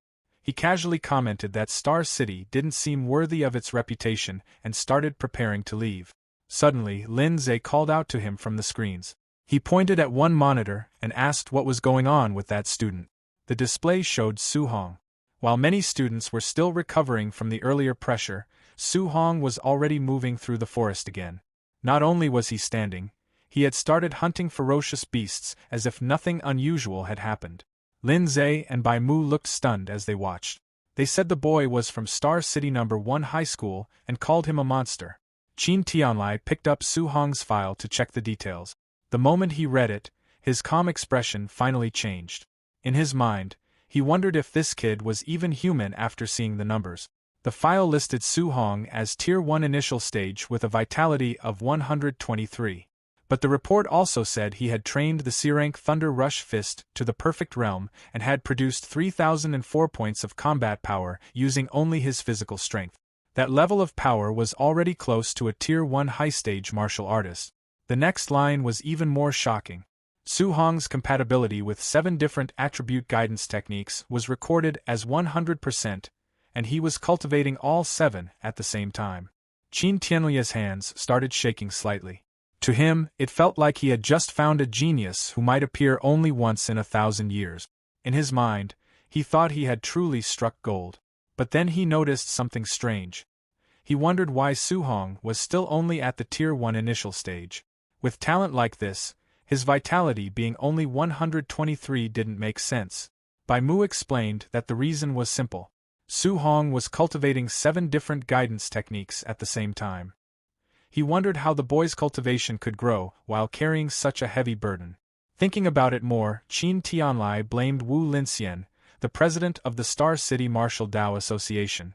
In his opinion, someone should have explained this basic rule to the kid instead of letting him go down such a reckless path. At that moment, an assistant walked in and reported that the students were starting to arrive at the training camp. Hearing this, Qin Tianlai decided he might as well go see things for himself. When he arrived, he quickly met the 3 standout students, Wang Tiantua, Lin Xinghe, and Xiao Yin. The 3 of them stepped forward respectfully and bowed to him. Qin Tianlai looked them over briefly and simply said that they were doing very well. Hours passed after the assessment had begun, and the rest of the students slowly started reaching the camp. Many of them looked completely worn out. They staggered through the gates while breathing heavily, clearly relieved to have made it. 7.5 hours into the assessment, Grandmaster Qin floated high above the training grounds and looked down at the gathered students. He casually suggested ending the assessment early. In his view, anyone who still hadn't arrived probably wasn't strong enough to matter anyway. Still, his mind kept drifting back to Su Hong. He quietly wondered why that monster hadn't shown up yet. For a moment, he even worried that his newly discovered treasure might have gotten lost somewhere in the forest or been eliminated. Just as the deadline was getting close, someone finally walked out of the forest. It was Su Hong. His entire body was covered in blood. While walking toward the camp, Su Hong told himself that he had been so focused on collecting martial value that he almost forgot about the time limit. As he entered the camp, many students turned to stare at him. Some of them whispered that he looked worse than anyone else there. His clothes were soaked with blood and dirt, yet strangely enough, they couldn't spot a single wound on his body.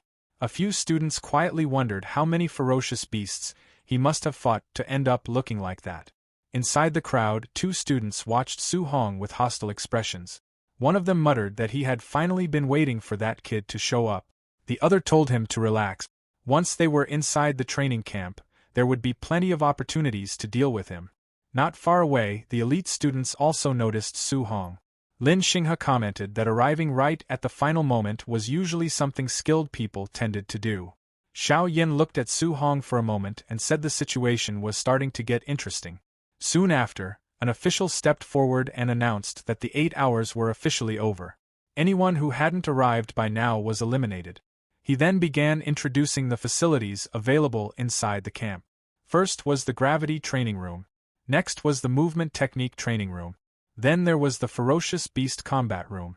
Finally, he pointed toward a large building and explained that it was the martial art pavilion. Inside, students could exchange for various skills, techniques, pills, and weapons, even items up to A rank. The moment Su Hong heard the words A rank, his attention sharpened. The official continued explaining that using these facilities required contribution points. Students could earn those points by completing training tasks, and those who performed especially well would receive extra rewards. Night gradually fell over the camp. The official dismissed the students who were still able to continue training, while those who were injured were guided toward the dormitories. Su Hong eventually entered his assigned living quarters. When he saw the room, he immediately felt relieved. It was a single room. That meant from now on he wouldn't have to worry about anyone noticing him while he cultivated or used his upgrade. He sat down on the bed and opened his system interface to check his current status. Martial value, 354. Su Hong had been waiting for a moment like this. Without hesitation, he decided to spend all 354 martial value points to push his mortal body to the limit. As soon as he confirmed the upgrade, a series of system notifications started appearing. Mortal body plus 0.1. His body began to glow with a deep red aura. The percentage climbed quickly. His physique surged past 70%, then 80%, then 90%, until it finally reached 100%. A final notification flashed across the interface. Mortal body 100%, evolution. At that instant, Su Hong's eyes burst with bright light as his body entered a complete transformation. His physical evolution had started. Intense red energy spread across his body, while glowing nodes appeared along his muscles and bones, mapping out the changes happening inside him, while a fierce vortex of spiritual energy spun around him. After some time, the process finally ended. Su Hong let out a long breath, faint steam rising from his newly refined body. Looking down at himself, he could clearly feel the difference. The strength flowing through his physical body was overwhelming. At that moment, the system interface appeared again. It showed that he had unlocked a new physique called the Overlord body. The system described it as a body that possessed the strongest physical strength in the world. However, Su Hong noticed another detail. The physique currently showed spirit rank 0%, which meant it could still continue evolving. Su Hong quietly wondered what kind of unbelievable form it might turn into next. Curious to test the limits of his new body, he grabbed his jacket and picked up his black spear. But the moment his hand closed around the shaft, a sharp cracking sound came from the weapon. The metal bent and fractured right in his grip. Su Hong looked at the spear, realizing that his casual grip alone had been enough to break a C-rank alloy weapon. For a moment he felt uneasy, thinking about how expensive C-rank spears were and how he had just destroyed one. Then he remembered something important.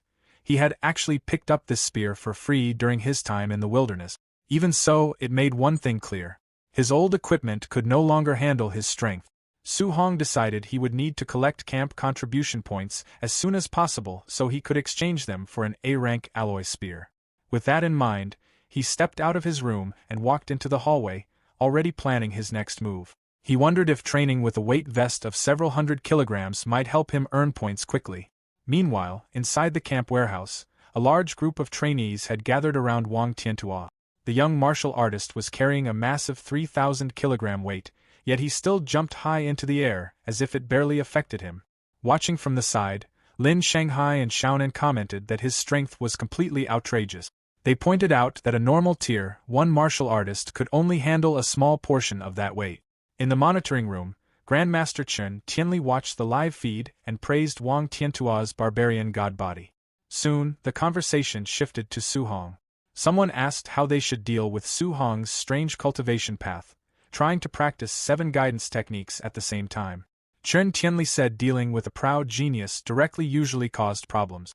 Instead, he planned to let Su Hong realize the mistake on his own. He then asked Instructor Lindsay about the progress of a secretly arranged night raid meant to ambush the trainees. Lindsay smiled in anticipation, mentioning that many students had started relaxing after the entrance exam. The sudden attack would definitely catch them off guard. Chen Tianli gave a specific instruction for the plan. He told Lindsay to send a Tier 1 high-stage martial artist to face Su Hong during the raid. The idea was simple. Once Su Hong was completely defeated, Chen Tianli would step in and explain that his cultivation method simply wouldn't work, forcing him to give it up. Some of the staff felt uneasy. The opponent Chen Tianli planned to send had over 400 vitality and more than 5,000 combat power. Compared to Su Hong's much lower vitality stats, the gap looked huge. They worried that such a crushing defeat might damage Su Hong's confidence. Chen Tianli dismissed the concern immediately. He said that if Su Hong's determination collapsed that easily, then he wasn't worth much anyway. At the same time, outside in the camp, Su Hong overheard several trainees talking excitedly. They were all heading to the gravity room to watch Wang Tiantua train.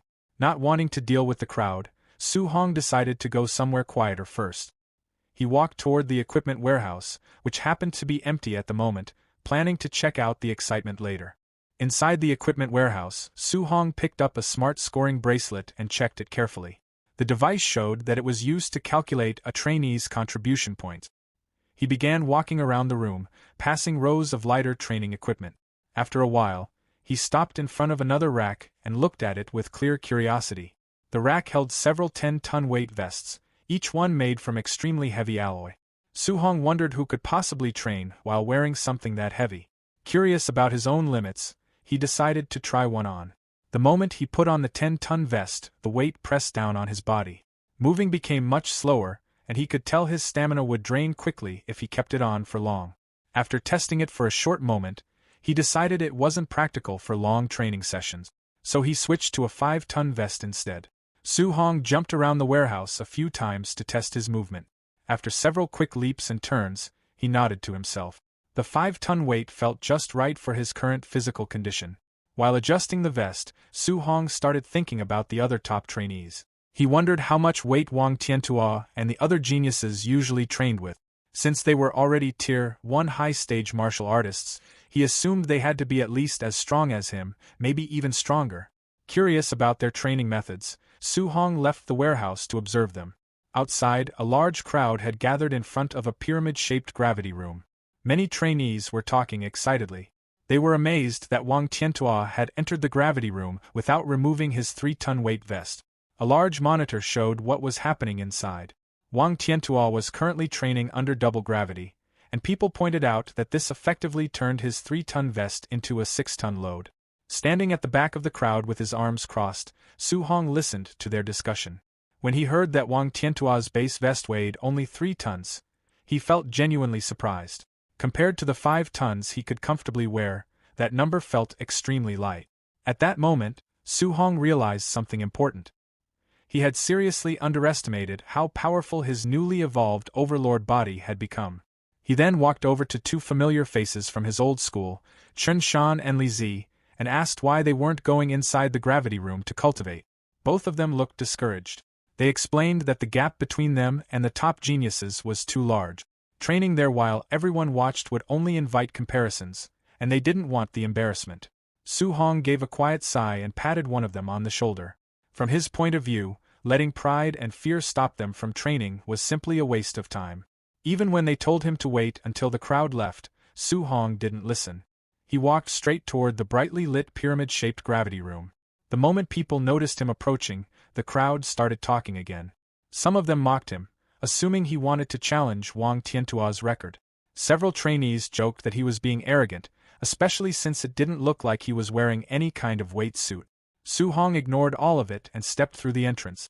As he walked inside, he quietly thought about how expensive facilities like this were usually limited to elite aristocratic families. Since he had access to it now, he had no intention of wasting the opportunity. Inside the high-tech training room, Su-hong calmly considered his limit. Under his tracksuit, he was secretly wearing the 5-ton weight vest. If he set the gravity to double, the pressure on his body would reach 10 tons, which he estimated he could only endure for about 10 minutes. Instead of pushing too hard at the start, he decided to pace himself. So he adjusted the control dial to 1.5 times normal gravity. The pressure increased instantly. A heavy invisible force pressed down on his entire body, and Su-hong let out a low grunt while adjusting his stance.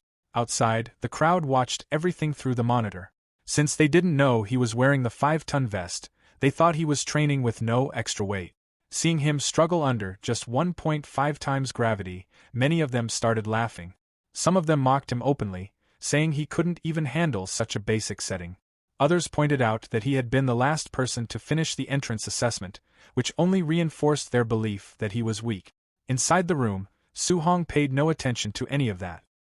He sat cross-legged on the floor and began cultivating, a fiery red aura slowly rising around him. He soon noticed that the intense gravity made it much harder to circulate his guidance technique. However, the pressure also pushed his body to adapt faster, and his cultivation speed increased significantly. For 2 full hours, Su-hong stayed seated in the gravity room, continuing his training. Sweat soaked his clothes as he pushed his body further, while his eyes carried a faint blue glow. The effort paid off. When he checked his system panel, he saw that his water, earth, and wind guidance techniques had each increased by 1 level. His vitality had also risen from 126 to 130. Finally, Su-hong stood up and turned off the gravity machine. The effectiveness of the room impressed him. As he walked toward the exit, he started thinking about how useful the camp's movement technique room and ferocious beast training room might be. Completely exhausted, Su-hong stepped out of the facility. Sweat covered his face, and he wiped it away as he walked forward. 2 trainees who had been waiting nearby immediately started mocking him again. They still believed he had trained under 1.5 times gravity without any weight. One of them laughed at his tired appearance and bragged that he could easily sleep overnight under those conditions. Su-hong didn't bother arguing with them. Instead, he casually complained about how hot the room had been and how uncomfortable his gear felt. While saying that, he unzipped his tracksuit. Underneath it, the massive 5-ton weight vest became clearly visible. The 2 trainees stopped talking the moment they saw it. Their eyes stayed fixed on the heavy equipment that had been hidden under his clothes the entire time. The 2 trainees had been watching when Su-hong finally took off his weight vest. They assumed it was only around 500 kilograms. They admitted he did okay lasting that long, but still talked like he wasn't anything special. As he let the vest drop to the ground, they casually said he couldn't even compare to the camp's top genius, Wang Tanua. Right then, the crowd suddenly got noisy. Someone pointed out that Wang Tanua had just come out of the gravity room.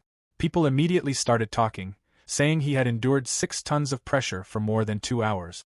Wang Tanua walked out drenched in sweat, breathing heavily, while others praised him as the strongest in the entire training camp. He took off his heavy vest and tossed it aside without much care. The moment it hit the ground, the impact made the floor shake, startling the trainees nearby. Wang Tanua rolled his shoulder a bit, looking relieved, and mentioned that the weight had been seriously exhausting. Lin Xingyi walked up, casually fanning himself, and suggested they compete in the movement technique room. Wang Tanua shook his head right away, saying Lin Xingyi practiced an A-rank wind movement technique, and going against him in speed would just be asking to lose. Su Hong, standing nearby, caught that part of the conversation and became interested the moment he heard A-rank movement technique. He figured that even though his overlord body had given him huge raw strength, his speed and agility still needed work. With that in mind, he smiled slightly, seeing a good chance to improve. He followed the crowd to a dome-shaped training room, curious to see the A-rank Flying Swan's startling cloud step in action. Inside, everyone was focused on the monitors. Some trainees commented that Lin Xingyi had set the arrow-dodging simulation all the way to level 10, the highest difficulty. On the screen, Lin Xingyi moved incredibly fast, weaving through a non-stop storm of arrows with ease. His movements looked smooth and controlled, and at one point, he even closed his eyes midair while avoiding the attack. At the same time, pink petals seemed to drift around him, adding a dramatic flair that left the audience staring in amazement. Watching quietly, Su Hong commented that the technique was impressive. Almost immediately, his system interface popped up in front of him. It showed that just by observing, he had already copied the Flying Swan's startling cloud step and unlocked it at 1% proficiency. Su Hong studied Lin Xingyi's movements more carefully, then stepped forward, planning to try it himself. His action caught people's attention right away. Some of the trainees started laughing, saying it was ridiculous that he thought he could pick up such a complicated A-rank movement technique after seeing it just once. Su Hong paid no attention to the mocking voices around him. Instead, his awareness shifted into the system's virtual training space, where he faced a simulated version of Lin Xingyi. Inside that space, he trained non-stop, weaving through fast and relentless attacks while adjusting his movements again and again. As the practice continued, his mastery of the technique climbed rapidly, jumping from 8% all the way up to 93% in a short time. Soon, the system sent him a notification, letting him know he had officially reached the basic level of the skill. Su Hong stood there, clearly pleased. He had just secured his first A-rank movement technique. As the system prepared to pull him back to reality, he quietly noted that copying Lin Xingyi's flashy style as a reference felt a bit over the top. Once he returned, he decided he was done with the movement technique room. He figured his next stop would be the ferocious beast room, where he could hunt and earn martial value while boosting his vitality. But as he started thinking about it, he noticed something strange. The entire crowd was staring at him, some even holding up their phones and commenting on how dramatic his movements looked. That's when Su Hong realized what had happened. While he had been training inside the virtual space, his real body had been copying all those exaggerated movements in front of everyone. Not wanting to deal with that attention, he immediately took off at full speed, ignoring people calling out for him to do it again. At the same time, he decided he wouldn't use Lin Xingyi's style as a reference like that again. As he moved away, his senses picked up something unusual. Someone was following him. A short distance behind, the suited student carried a wooden club, while the rugged student from the entrance assessment walked beside him. The two had been tracking Su Hong and had already guessed he was heading toward the ferocious beast room. They quietly planned to block his exit later and deal with him when he came out. When Su Hong arrived at the large facility, he saw a crowd gathered near the entrance. Not far from the doors, Wang Tanua and Xian were in the middle of a tense exchange. Wang Tanua laughed and said Xian wanted to compete with him in beast hunting to decide who the top trainee really was. He then asked if she seriously thought her spiritual telekinesis could stand against his barbarian god body. Xian responded without hesitation, saying he was the one underestimating the power of a spirit master. Hearing that, Su Hong became curious. It was a fighting style he hadn't seen before, so he decided to hold off on earning points for now and watch her first. Through the observation window, he saw a simulated forest environment, and then something unexpected. Xian was slowly descending from the air toward a group of black tigers. Su Hong watched closely, noting that walking through the air like that was usually something only high-level grandmasters could do. He figured this must be part of a spirit master's ability. With a simple motion of her glowing hand, Xian activated her power. Thin streaks of golden light shot forward instantly, piercing through the heads of 3 high-stage Tier 1 black tigers at the same time. The beasts dropped immediately. Su Hong focused on the attack, trying to understand what that strange flowing light really was. Then, a massive bear-like creature wrapped in a red aura charged from behind her. Before it could get close, it suddenly stopped mid-movement, as if held in place by something invisible. Xian had used her telekinesis to lift and lock the creature in the air. With another calm gesture, the golden light shot forward again, piercing straight through its head. Watching closely, Su Hong finally figured it out. The streaks of light were actually daggers being controlled from a distance by her mind. He quickly understood the advantage. A spirit master could move through the air, restrain enemies, and attack from afar all at once. Against ordinary martial artists, that kind of ability gave a huge edge. As everyone continued watching, someone suddenly pointed at the screen, asking about a massive weapon that had just appeared. The display showed Xian facing a giant snake beast. Out of nowhere, a huge golden sword formed in front of her. With a simple downward motion of her arm, the blade dropped and cut the creature cleanly in half. Su Hong studied the scene carefully. He noted that she hadn't been holding any weapon before, and something that large should have been far too heavy to use so easily. At that moment, Lin Xingyi walked over, still casually fanning himself. He explained that the giant sword wasn't a physical weapon, but an advanced A-rank martial skill used by spirit masters. The crowd reacted immediately, surprised to hear about another A-rank skill. Someone then asked Lin Xingyi how all the top trainees seemed to have such rare techniques, and whether Wang Tanhua had one too. Lin Xingyi confirmed that Wang Tanhua did possess a powerful A-rank offensive skill, which made the surrounding trainees comment on how overwhelming the top elites were. Su Hong, however, reacted differently. Instead of feeling pressured, he smiled slightly. To him, the camp looked full of valuable techniques his system could copy, and that made the whole place even more worthwhile.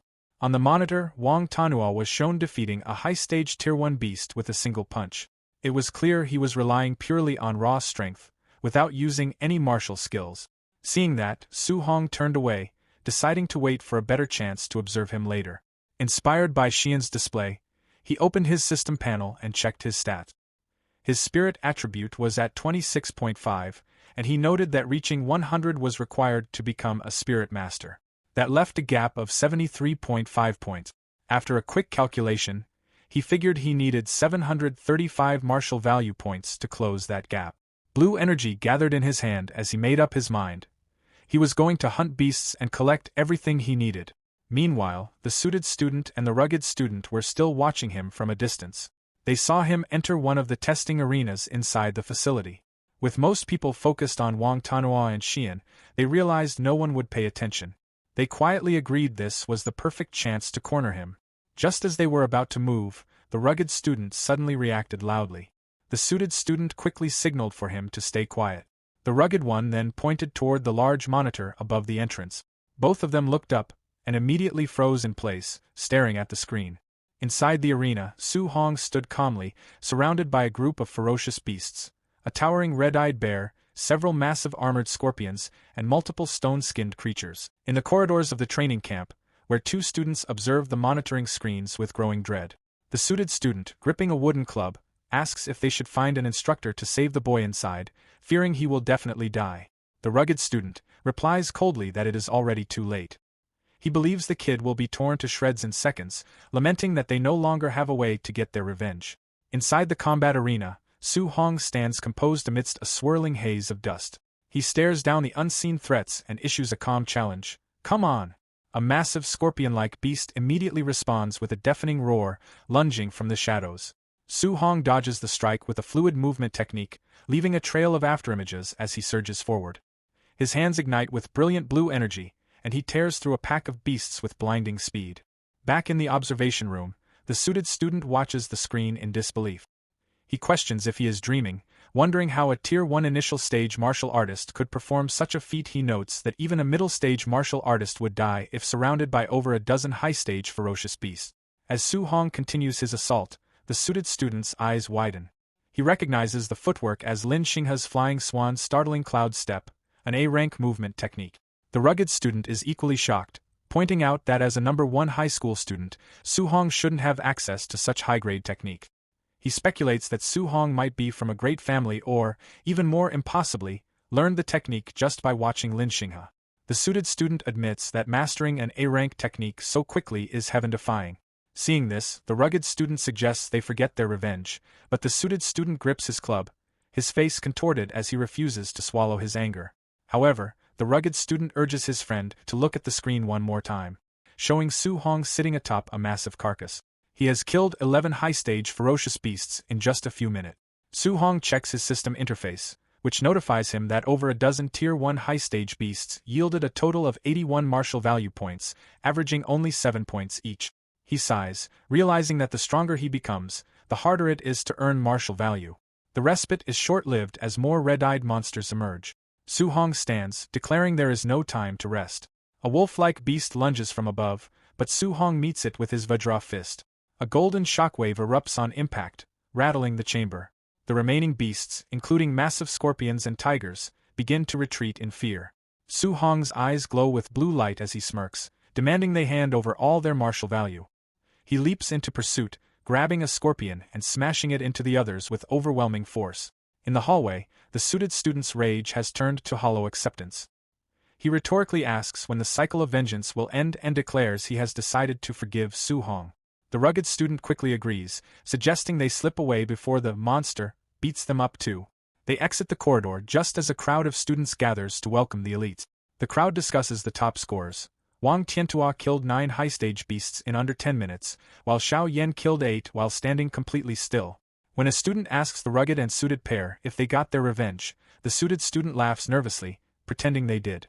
Internally, they both know that if they hadn't backed off, they would be lying on the ground like dead dogs.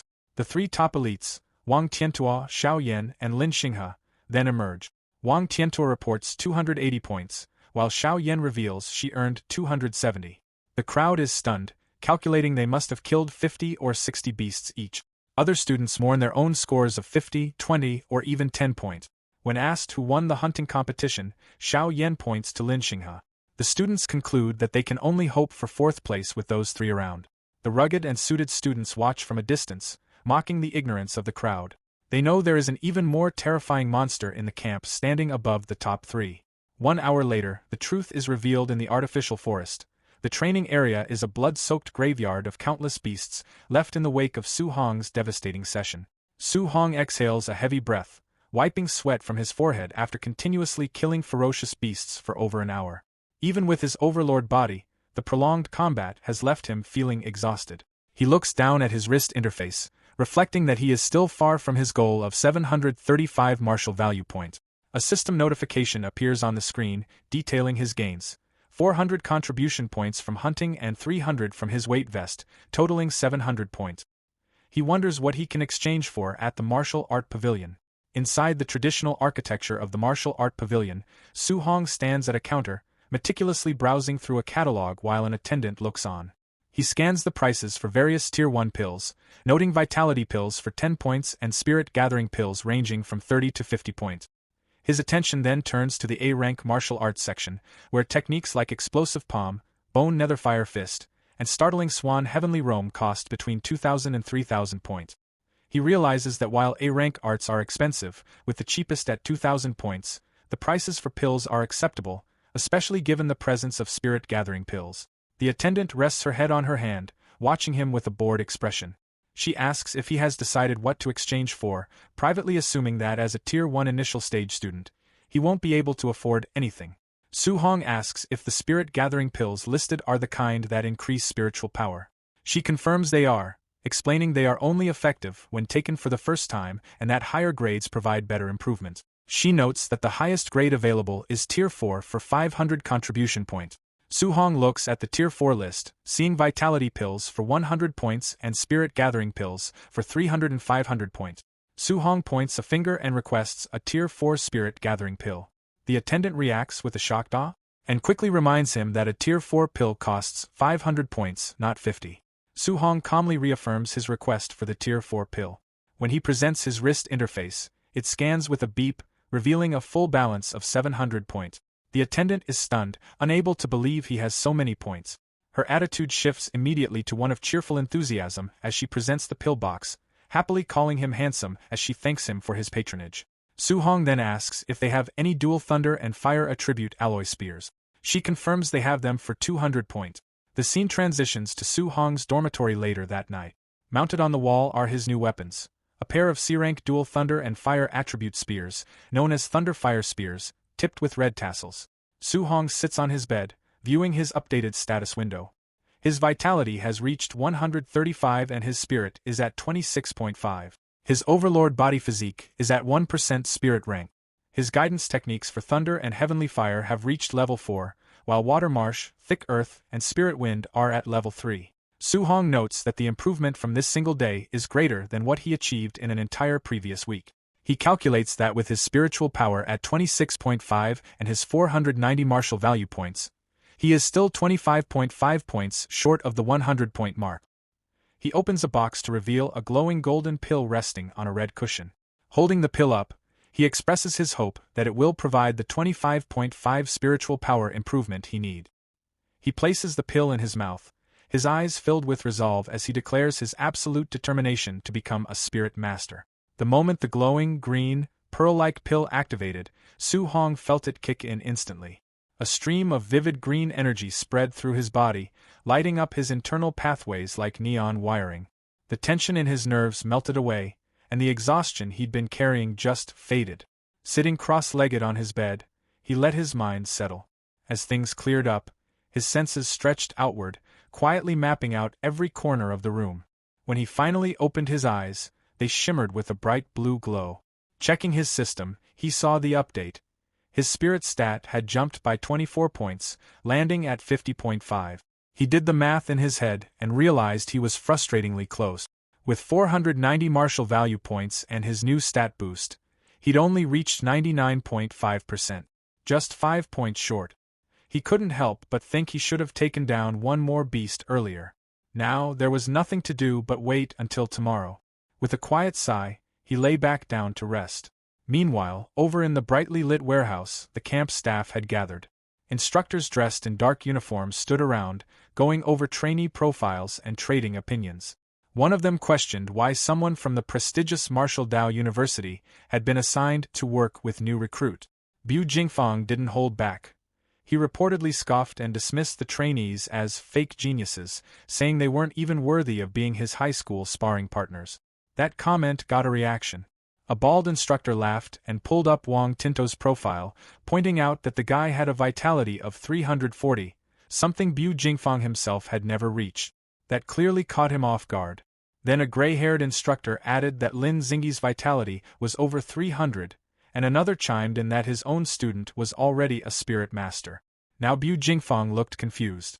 He pointed out that his assigned target, Su-hong, only had a vitality of 123.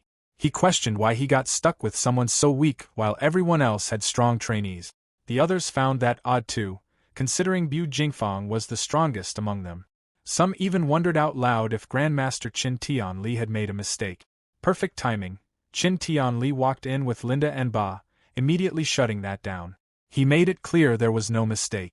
Bu Jingfang, clearly annoyed, complained that the assignment felt insulting. In response, the Grandmaster explained that Su-hong's actual combat power could rival a high-stage Tier 1 martial artist. That statement hit the room like a shockwave. The instructors couldn't wrap their heads around it. How could someone with just 123 vitality be that strong? Qin Tianli simply said some details were classified and told Bu Jingfang he'd understand once they fought. Still not impressed, Bu Jingfang reportedly sighed and said that with his own vitality nearing 500, this whole thing felt like straight-up bullying. That earned him a sharp smack on the head. The Grandmaster, visibly irritated, told him to stop talking and focus on the mission. He ordered him to go all out, no holding back, and beat Su-hong until he started questioning his life choices. Rubbing his head, Bu Jingfang asked if the Grandmaster had some kind of grudge, adding that he wouldn't take responsibility if he accidentally crippled the kid. In response, Qin Tianli reportedly grinned and told him to go as ruthless as he wanted, even promising rewards if things got that far. At that point, Bu Jingfang was all in. With the order given, the operation began. The instructors moved out fast, launching their ambush under the cover of night. Outside, the camp sat quiet under a light layer of snow, calm for about 5 seconds. Then chaos exploded inside the dorms. Masked instructors smashed through doors, catching trainees completely off guard. Panic spread instantly. Shouts, confusion, people scrambling, some literally yelling for a second to get dressed. Su Hong woke up the moment the noise hit. Sitting up, he quickly figured the camp was under attack. His eyes locked onto his door just as 2 massive slash marks ripped through it from the outside. A second later, the door burst apart. Bu Jingfang stepped in, sword in hand, its blade glowing with a deep purple energy. He wore a confident smirk like this was going to be easy. Without hesitation, he unleashed a cross-shaped strike that tore through the floor. Su Hong reacted instantly, jumping back as the attack shattered the ground where he'd been. As debris scattered, Su Hong recalled rumors about assassins targeting camps like this. For a second, he wondered if this guy was one of them. Landing smoothly, he grabbed his new spear and took a defensive stance in the rec room. The attacker was masked, and Su Hong couldn't yet read his strength. Bu Jingfang didn't give him time to think. He leaped forward again, bringing down a massive arc of purple energy. Mid-attack, he mocked Su Hong, reportedly calling him an unlucky Tier 1 brat. That voice, and the aura behind it, gave it away.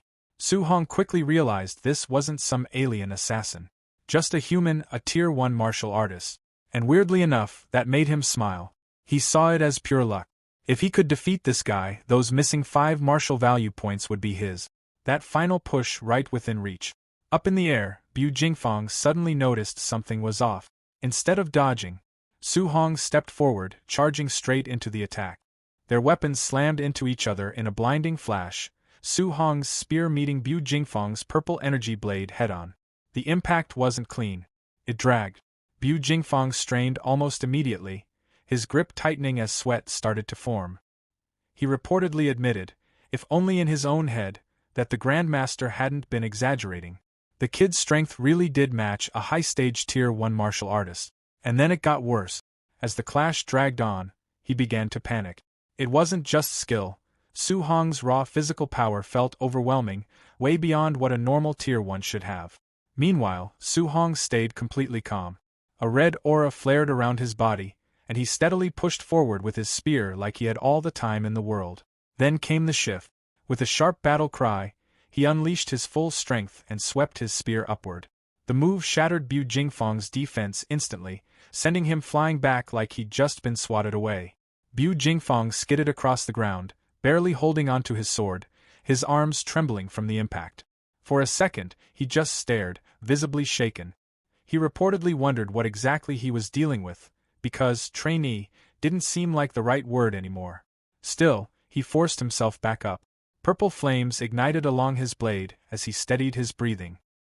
He declared, more to himself than anyone, that fights weren't decided by strength alone. If power wasn't enough, then technique would be. Su Hong watched the flames with clear interest.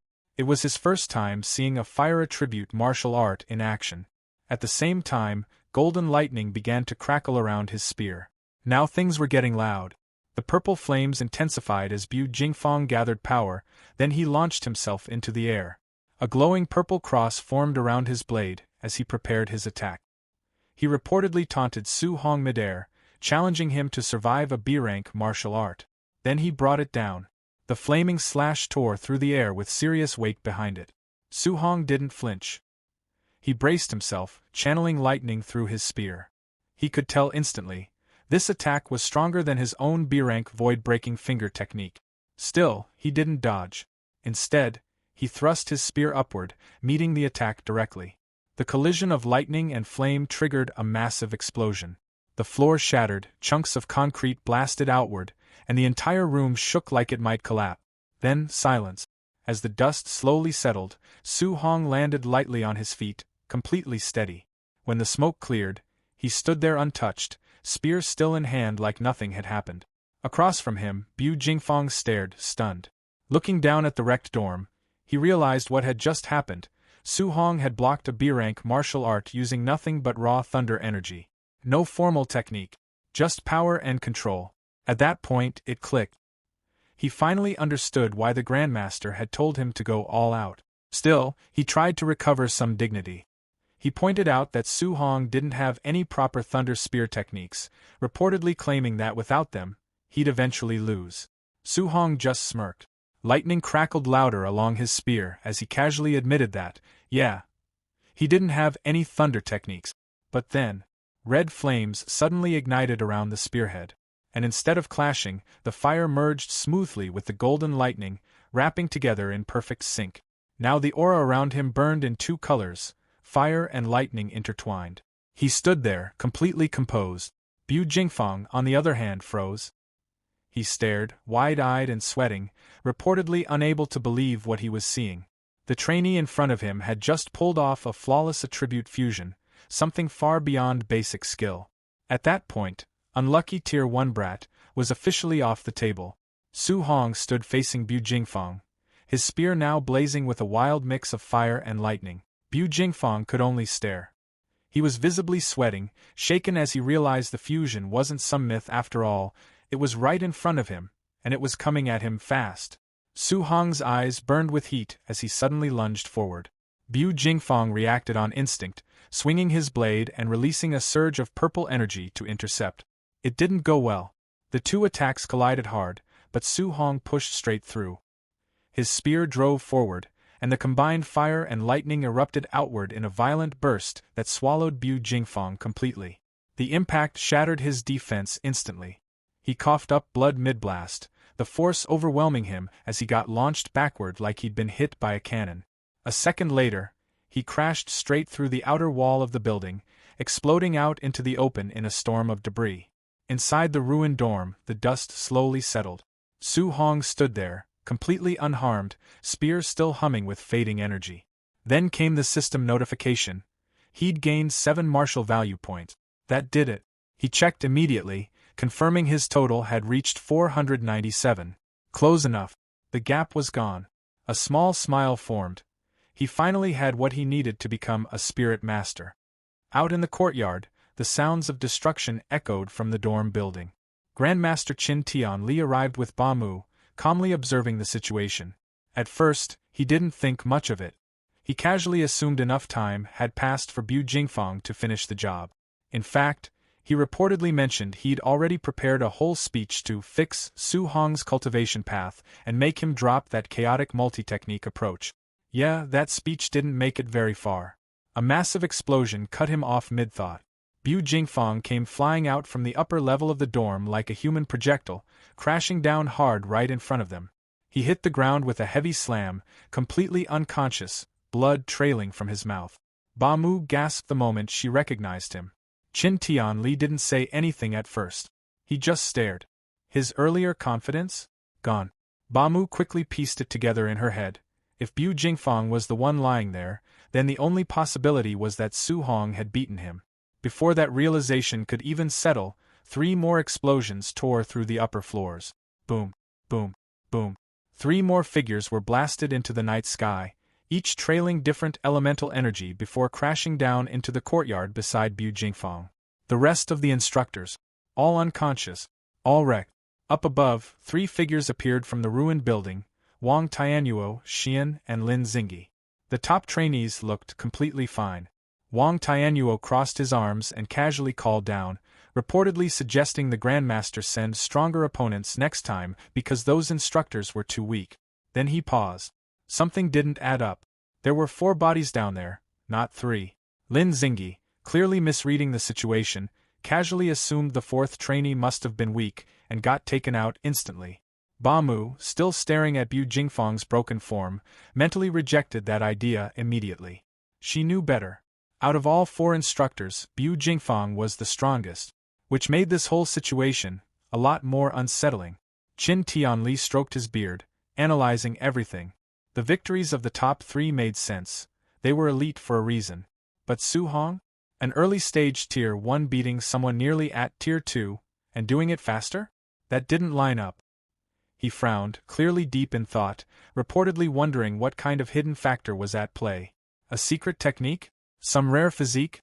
Then suddenly, Instructor Lindsay came sprinting in, completely panicked, shouting that something major had happened.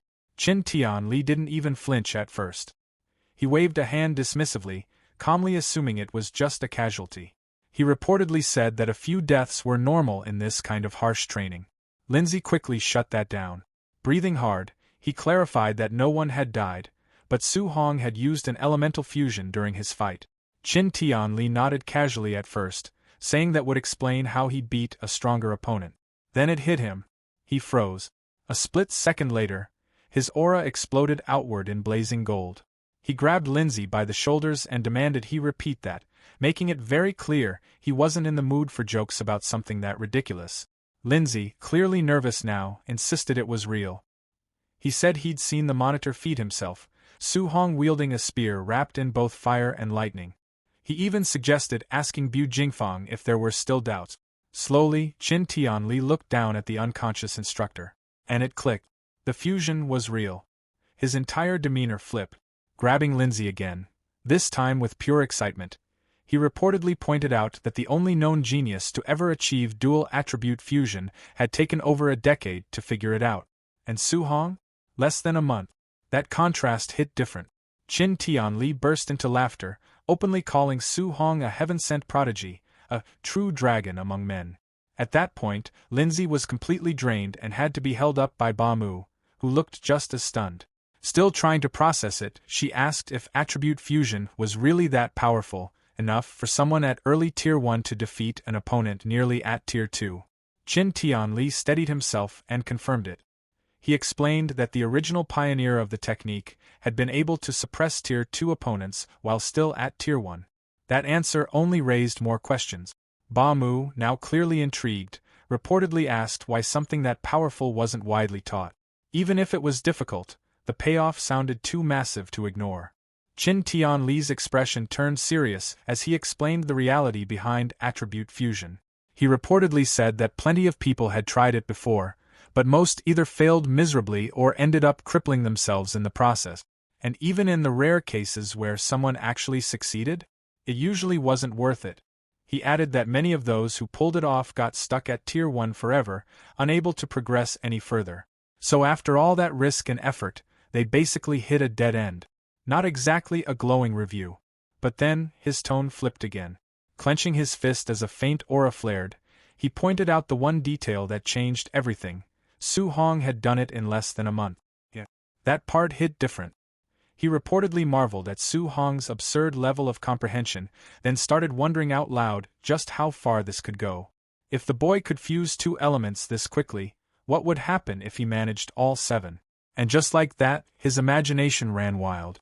Spreading his arms dramatically, Qin Tianli painted a full-on cinematic vision. Su Hong, fully matured, wielding a blinding storm of all 7 elements fused together, dropping a single, catastrophic strike that wipes out a massive alien emperor. Complete annihilation.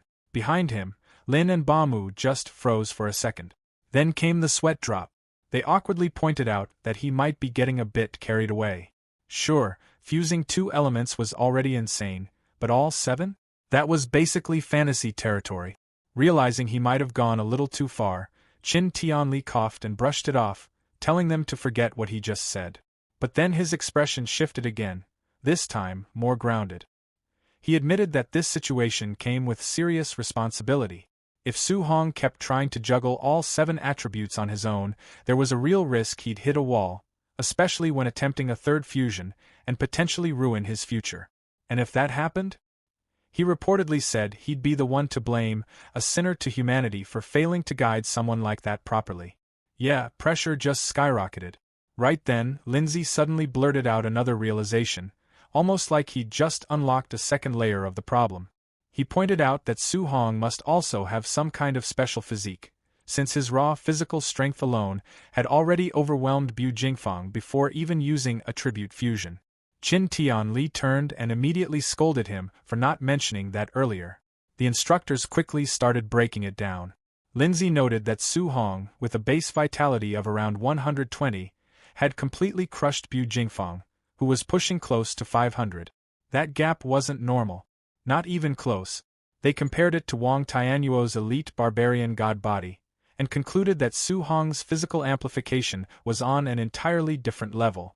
At that point, calling it monstrous felt like an understatement. Qin Tianli looked back toward the damaged dorm, clearly thinking things through.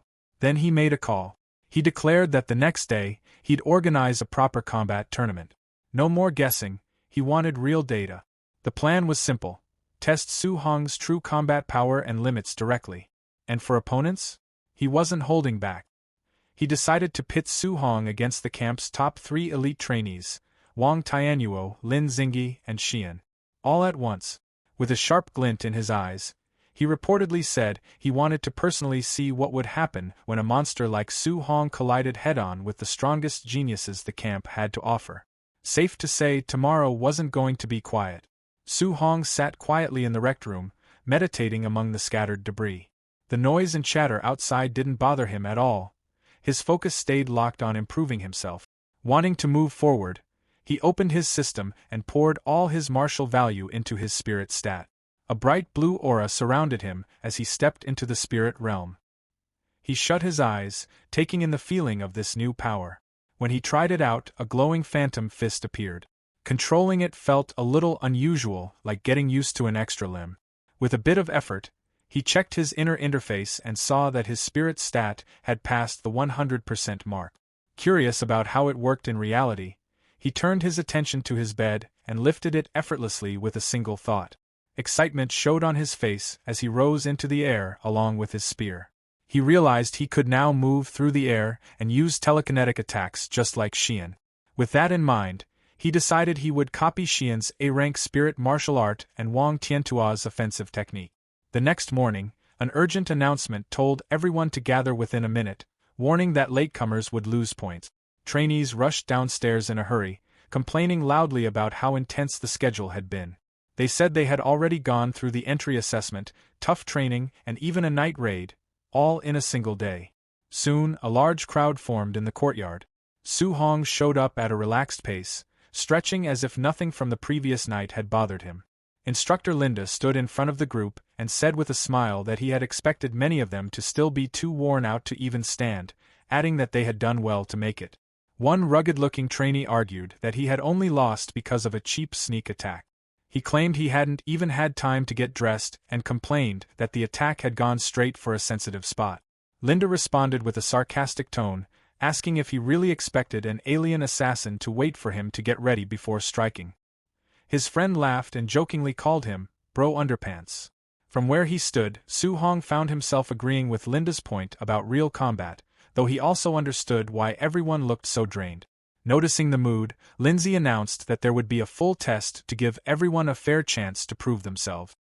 He explained that an automated system would measure their vitality, combat power, spirit, strength, speed, and martial skills. Wang Tiantua, Xian, and Lin Xing listened with confidence, already seen as the top 3. Lindsay added that there would also be a combat ranking, and the top 10 would earn daily contribution points based on their position. The trainees immediately grew excited. Most of them already expected the top 3 spots to go to the elites, so they focused on fighting for the remaining 7. Su Hong felt curious and wondered what kind of reward first place would bring. As the crowd got louder, Lindsay quieted them and led everyone to the testing facility, a massive warehouse. Inside, he stood on a stage next to a mechanical, spider-like device known as a Tier 2 combat power tester. As everyone settled, Grandmaster Qin Tianli carefully observed the group, noting that his target was blending in perfectly. A bandaged trainee standing near Su Hong assumed the Grandmaster was looking at him because of his potential. Su Hong glanced at him and told him plainly that he had the wrong idea. Feeling the Grandmaster's gaze, Su Hong started to feel uneasy, knowing he was the real focus. Qin Tianli then addressed everyone and announced a new grand prize. Whoever ranked first overall could choose an A-rank martial art or movement technique. The crowd reacted instantly, buzzing with excitement. People started talking about how the top 3 elites would now compete seriously, and guesses about the winner spread quickly. Wang Tiantua's expression turned more focused as he thought about how rare A-rank techniques were, even for his family. Xian looked confident, clearly eager to claim such a powerful skill. Lin Xing hid behind his fan, but his sharp gaze showed his determination, seeing this as a chance to prove his approach was right. Su Hong's eyes lit up with determination as well. The chance to gain another A-rank technique pushed him to go all in for first place. Watching everyone, Qin Tianli narrowed his eyes. He revealed that his real goal for this test was to uncover Su Hong's true limits and full strength. With that in mind, he moved forward and announced the order for the testing to begin. Lin Xing went first, followed by Xian, and then Wang Tiantu. The lineup alone made the trainees uneasy, and they quietly talked among themselves about how intense the start was. Some of them wondered who would end up going forth and have to deal with that kind of pressure. The Grandmaster soon revealed the next name, Su Hong. The crowd reacted with surprise, but Su Hong stayed composed, taking it as confirmation that he was being singled out. His old schoolmates, Chen Shan and Lidu, looked at him with sympathy. They remembered that he had placed last during the entry assessment and started guessing that he might have somehow upset the Grandmaster. Others shared their own theories, saying the Grandmaster probably arranged things on purpose, placing the weakest student right after the top 3 to highlight the gap and push everyone else to improve. Su Hong paid no attention to any of it. Meanwhile, Qin Tianli explained that the test would begin with raw physical combat power, followed by martial skills. Lin Xing stepped forward casually and mentioned that raw strength wasn't really his focus. Even so, he rushed toward the machine and delivered a powerful punch. The screen lit up and showed a score of 4013. The crowd reacted right away, clearly impressed. They pointed out that scoring over 4000 was already very high, especially for something he considered a weak point. Another trainee added that compared to his A-rank speed, his strength only seemed lower by comparison. Su Hong watched quietly and figured that Lin Xing's physical base had to be solid to handle an A-rank movement technique. At the same time, he got his system ready, planning to copy whatever martial art came next. Lin Xing then gathered swirling green wind energy around his fist. As he released the cloud-hiding gale fist, the attack slammed into the machine with force. The device shook, and the score jumped to 5642. The reaction was immediate. People started talking about how a score above 5,600 already met the level of a Tier 2 martial artist. They were especially struck by the strength of his B-rank technique. Su Hong quietly copied the move, green energy forming around his own hand as he analyzed the result.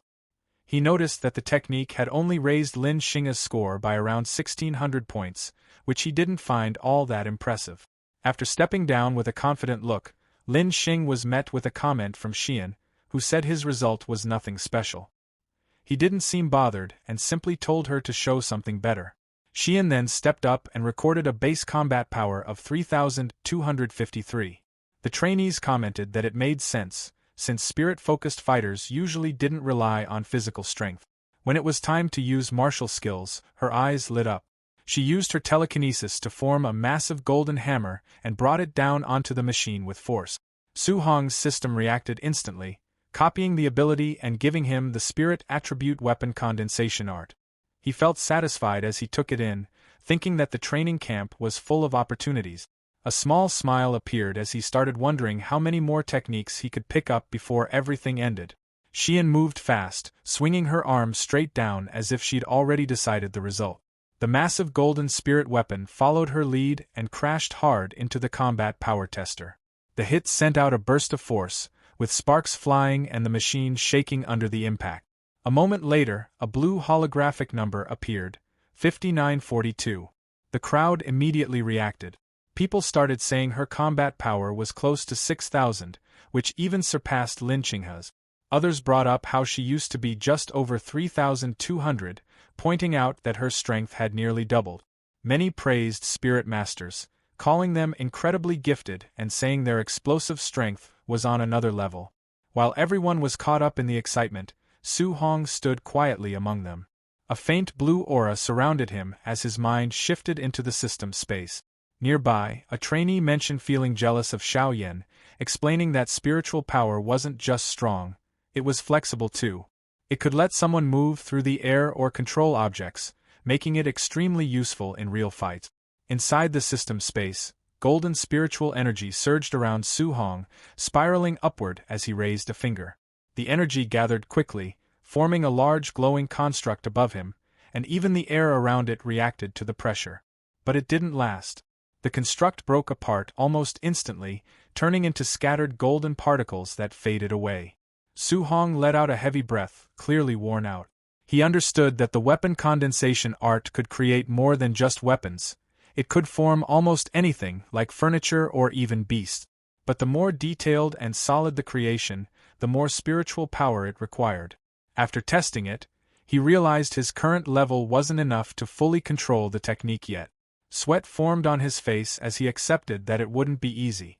Back in reality, he decided he'd take his time learning it. For now, his focus shifted to the next person, Wang Tiantua. He was curious about his martial art. Soon, the announcement came. It was Wang Tiantua's turn.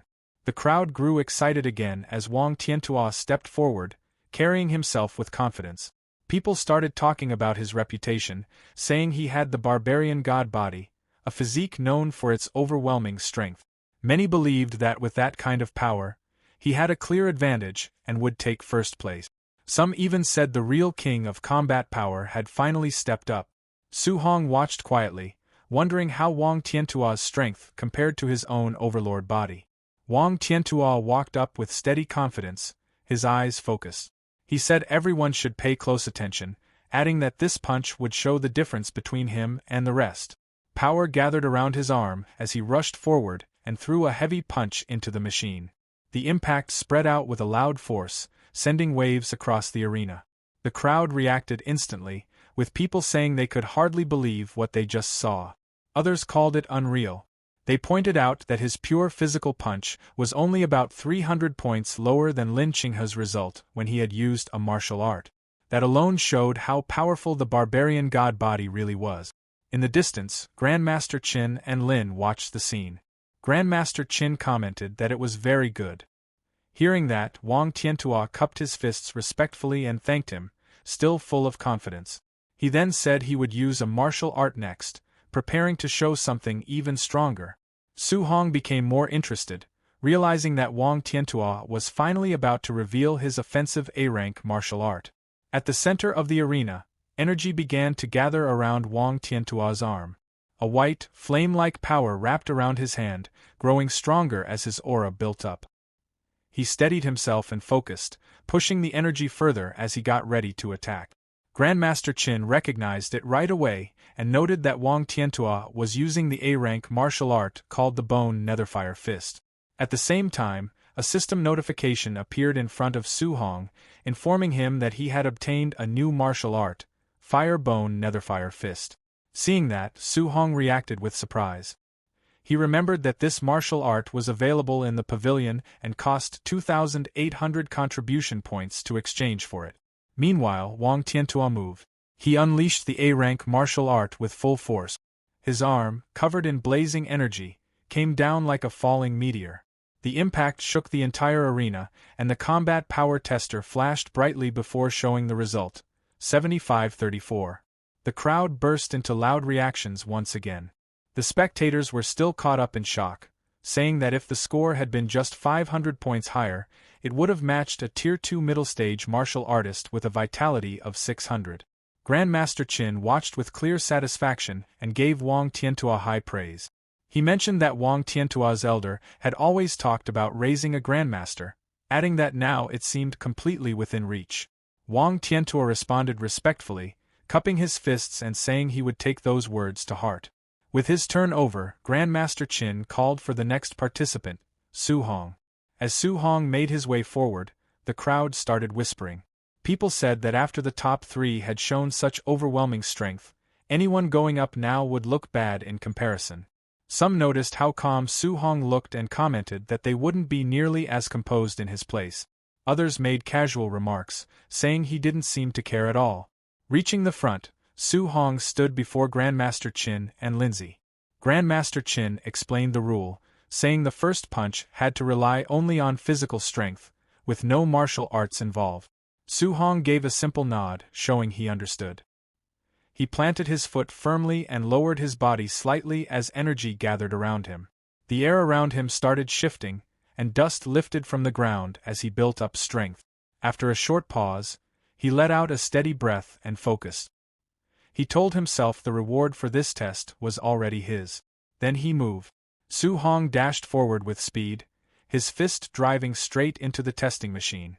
A loud boom spread across the arena, and dust burst outward, covering the area for a moment.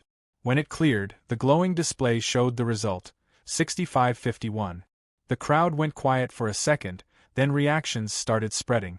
No one had expected a number that high. Grandmaster Qin stared at the result, visibly surprised, even admitting to himself that he had misjudged just how strong Su Hong was.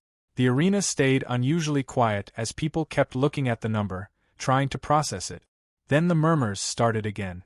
Some questioned if the machine had an error after seeing a score above 6,500. Others pointed out that Su Hong used to rank last, yet now he was showing strength on a completely different level. A few trainees even said they used to think Wang Tiantua was unbeatable, but now it looked like someone stronger had appeared. From the observation area, Wang Tiantua, Lin Qinghe, and Xian watched closely. Xian commented on how extreme the number was. Lin Qinghe said that kind of power didn't match a Tier 1 martial artist and insisted Su Hong had to be Tier 2. Wang Tiantua, noticing the difference, admitted to himself that he had been overconfident earlier. Once things settled down, Su Hong turned to Grandmaster Qin and politely asked if he should continue with a martial art for the next test. Grandmaster Qin looked at him, clearly approving, and nodded, telling him to go ahead. Su Hong stepped back into position, adjusting his breathing as he set his stance, ready for the next move. In the next moment, Su Hong shifted his focus inward as his mind entered the system space. A familiar interface appeared, showing the progress of his newly acquired martial art. The percentage started climbing: 1%, 4%, 6%, 9%, 14%, 23%, rising steadily. Back in the arena, he stood still while a cold, blue flame-like aura spread around him. As the progress increased, he realized this bone netherfire fist suited him extremely well. He noted to himself that learning it felt even faster than when he practiced the Flying Swan's startling cloud step, which was also an A-rank technique. From the observation area, Grandmaster Qin watched closely, wondering how much Su Hong's combat power would increase once he used a martial art. Lindsay, standing beside him, mentioned that Su Hong came from an ordinary background and suggested his martial art shouldn't be anything too advanced. Grandmaster Qin, however, kept his eyes on Su Hong and said calmly that what he was using didn't look like a low-level technique at all. At that point, the system interface finished processing. The display showed 100%. Su Hong had fully learned the bone netherfire fist at the basic level. A sharp focus appeared in his eyes as the technique settled in. Blue netherfire gathered around his fist while he stood ready in the arena. The crowd quickly noticed. Some pointed out that it looked exactly like Wang Tiantua's bone netherfire fist, and people started questioning how Su Hong could use the same technique. Without waiting, Su Hong stepped forward and released it. His aura surged as power gathered into his strike. He wondered briefly how strong an A-rank offensive martial art could be. With blue flames wrapping around his arm, he drove forward and slammed his attack into the testing machine. The impact sent out a powerful shockwave, kicking up dust and debris across the arena. The machine shook heavily, and many spectators had to raise their arms to block the force. As the dust swirled, voices started rising again. Some said Su Hong's power looked even stronger than Wang Tiantua's and urged others to check the result quickly. When the dust cleared, the display lit up. 9,000. The reaction was immediate. People shouted that 9,000 already matched the standard for a Tier 2 high-stage martial artist. Others couldn't believe it. From the observation area, Lindsay questioned whether that kind of combat power made sense for someone at Tier 1 initial stage with just over 100 vitality, even wondering if the machine had an issue. Grandmaster Qin, still watching calmly, simply concluded that Su Hong was on a completely different level. Nearby, Lin Qinghe broke it down, explaining that 7,000 combat power matched Tier 2 initial stage, 8,000 matched middle stage, and 9,000 matched high stage. Xia Yan added that a normal Tier 2 martial artist would have around 500 vitality, so Su Hong must have been hiding his real stat. Hearing that, Wang Tiantua admitted his own vitality hadn't even reached 400 yet and said losing to Su Hong wouldn't be embarrassing. But then, another result appeared. The vitality tester showed Su Hong's actual number, 137. For a moment, no one knew how to react. Then the crowd burst into noise again. Wang Tiantua called out in shock, repeating that it was only 137. Lin Qinghe questioned whether the tester itself was working properly. The number stayed the same. People started arguing, some saying maybe a digit was missing and it should have been something like 13,700. Others pointed out that this meant Su Hong was really just a Tier 1 initial stage martial artist. That only made things more confusing, as many said producing 9,000 combat power with that level of vitality didn't make any sense. Amid all the reactions, Su Hong simply walked out of the testing area, faint steam drifting off his body. Grandmaster Qin watched him with a serious expression, clearly thinking things over. Then he stepped forward and told the crowd to settle down. He announced that they would move on to the practical combat test and begin the tournament rankings. He explained that it would follow a challenge system, where participants could choose their opponent. He also added that if no one dared to challenge someone, that person would automatically take first place and receive an A-rank martial art as a reward. Right then, someone called out to him. It was Lin Qinghe. He stepped forward with confidence, pointed directly at Su Hong, and said he wanted to fight him. Lin Qinghe figured that even though Su Hong hit incredibly hard, his low vitality was a clear weak spot. He planned to rely on his superior movement skills, dodging attacks and dragging the fight out until Su Hong wore himself down. That idea didn't even get a chance to play out. Grandmaster Qin keenly stepped in and turned down the one-on-one challenge. He said the top 3 elites would face Su Hong together instead. The trio didn't take that well. Wang Tianyuo showed clear irritation, saying he didn't like being underestimated. Xian questioned whether Su Hong was even worth teaming up against, while Lin Qinghe pointed out that the 3 of them together might overwhelm someone at Su Hong's level. The Grandmaster ignored all of it and asked Su Hong what he thought. Su Hong casually said he was fine fighting all 3 at once. That answer only made things worse. The elites looked at him with clear annoyance, taking his calm response as arrogance. Wang Tianyuo even remarked that he could handle Su Hong alone without any trouble. Once the match started, the 3 elites moved into position inside the testing facility. Wang Tianyuo and Xian rushed forward right away, while Lin Qinghe pulled back, planning to wait for an opening. He intended to stay out of direct combat, then jump in with a high-speed attack when Su Hong was distracted. That plan fell apart almost instantly. Xian and Wang Tianyuo suddenly shouted at him to dodge. Lin Qinghe turned, confused, but Su Hong had already slipped past his view and appeared right behind him. A glowing blue punch came straight at him as Su Hong casually told him it was over. At the last second, the strike stopped just short of his face. Lin Qinghe didn't waste the chance. He quickly jumped back to create distance. Once he landed safely, he told Xian thanks for stepping in with her telekinesis and warned the others that Su Hong's speed was far beyond normal. Su Hong, lightly held in place by a faint telekinetic force, looked at his hand with curiosity. He commented that it was his first time dealing with spiritual telekinesis in a fight and mentioned he wasn't used to having his movement restricted like that. Then he decided Xian had to go first. In the next moment, he burst forward with explosive speed, cracking the floor beneath him as he charged straight at her. Xian reacted with clear shock, recognizing that he was using the elite movement technique known as the Flying Swan's startling cloud step. Lin Qinghe and Wang Tianyuo immediately moved to intercept. Lin Qinghe pointed out that it didn't make sense for a fire-type user to use a wind-based technique and concluded that Su Hong must have dual attribute. He called out to Wang Tianyuo to stop him. Wang Tianyuo stepped in front of Su Hong, his arm igniting with flames. He told Xian to focus on controlling Su Hong while he handled the physical clash. Then he launched his A-rank bone netherfire fist. Instead of avoiding it, Su Hong copied the move perfectly. His own fist ignited with the same pale blue flames as he struck back. Before their attacks could connect, Xian strengthened her telekinetic hold, stopping Su Hong in place. The pressure was intense. His feet even cracked the concrete beneath him. Su Hong noted that her control was more troublesome than he expected. Seeing him restrained, Lin Qinghe jumped in and aimed a powerful kick at his head. From the sidelines, Grandmaster Qin keenly watched closely.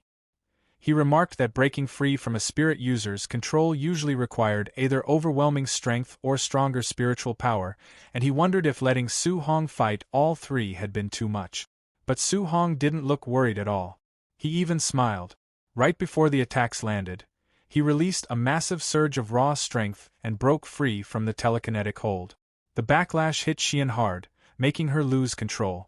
Now free, Su Hong easily stopped their attacks, sending out a shockwave that made the watching trainees react in shock. They couldn't believe he had broken through telekinesis and blocked elite attacks using nothing but physical strength. Without slowing down, Su Hong grabbed both Lin Xingyi and Wang Tianyuo and twisted their limbs, throwing them completely off balance. Both of them realized they were in serious trouble. Then Su Hong lifted them and spun them through the air like they weighed nothing. After a few rotations, he stopped and slammed both of them face-first into the ground. The impact cracked the floor beneath them. Wang Tianyuo's face hit the rubble, while Lin Xingyi struggled from the heavy blow. The trainees could only watch as the sounds of repeated impacts echoed through the facility. Su Hong kept lifting and slamming the two elites into the broken ground again and again, moving so fast it all blurred together. When Su Hong finally let go, the three elites dropped to the ground without moving, completely out after the brutal beating. Dust slowly settled around him as he stood there, clearly in control of the entire fight. His presence still carried that intense, battle-ready energy as he turned his eyes toward the last opponent left. Xian caught his gaze and immediately lost the will to continue. She started shaking, raised her hands, and stepped back, loudly saying she gave up and asking him not to come any closer. The trainees watching couldn't stay quiet anymore. They reacted with excitement and disbelief, talking about how Su Hong had taken down the strongest trio all by himself. To them, it was obvious. He stood at a completely different level. Grandmaster Qin Tianli stepped forward, cutting through the noise. He asked if anyone else wanted to challenge Su Hong, adding that if no one stepped up, Su Hong would take first place. No one moved. In fact, most of them quickly backed off, making it clear they weren't interested. They all agreed there was no point in fighting him, saying only someone reckless would try at this stage. With no objections, the Grandmaster officially declared Su Hong the winner. He then told instructor Lin Si to arrange the remaining matches to decide the rest of the rankings. After that, he turned to Su Hong and told him to follow along to claim his reward and choose a new A-rank martial art. Su Hong showed a satisfied smile. Winning meant he could add another powerful technique to his collection, and that clearly mattered to him. As they walked, the Grandmaster mentioned that he had been watching Su Hong since he first arrived. He asked why Su Hong chose to keep his true strength hidden when most trainees like to show off. Su Hong explained that he didn't have the support of a strong family, so revealing too much too early would only put a target on his back. The Grandmaster laughed and said he respected that way of thinking.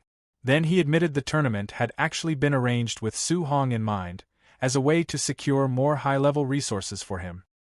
He explained that most resources went to recognize talents and assured Su Hong that he no longer needed to hold back, since he now had his backing. Su Hong thanked him for that. Not long after, they reached the martial arts pavilion. Inside, the receptionist quickly stood straight when she saw them. The Grandmaster told her to bring out the master list of martial arts. While looking through the catalog, he told Su Hong to ask if he needed help understanding anything. Su Hong took the chance and asked what kind of martial art would suit him best going forward. Before answering, the Grandmaster asked him to list the techniques he already knew. Su Hong casually named them: Bone Netherfire Fist, Flying Swan Startling Cloud Step, Cloud Hiding Gale Fist, and Void Breaking Finger, adding that his other skills were lower rank. The Grandmaster's expression changed slightly.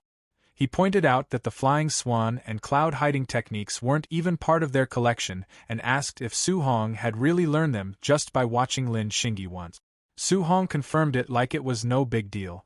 The Grandmaster went quiet for a moment, clearly caught off guard, and thought to himself that Su Hong really was on another level.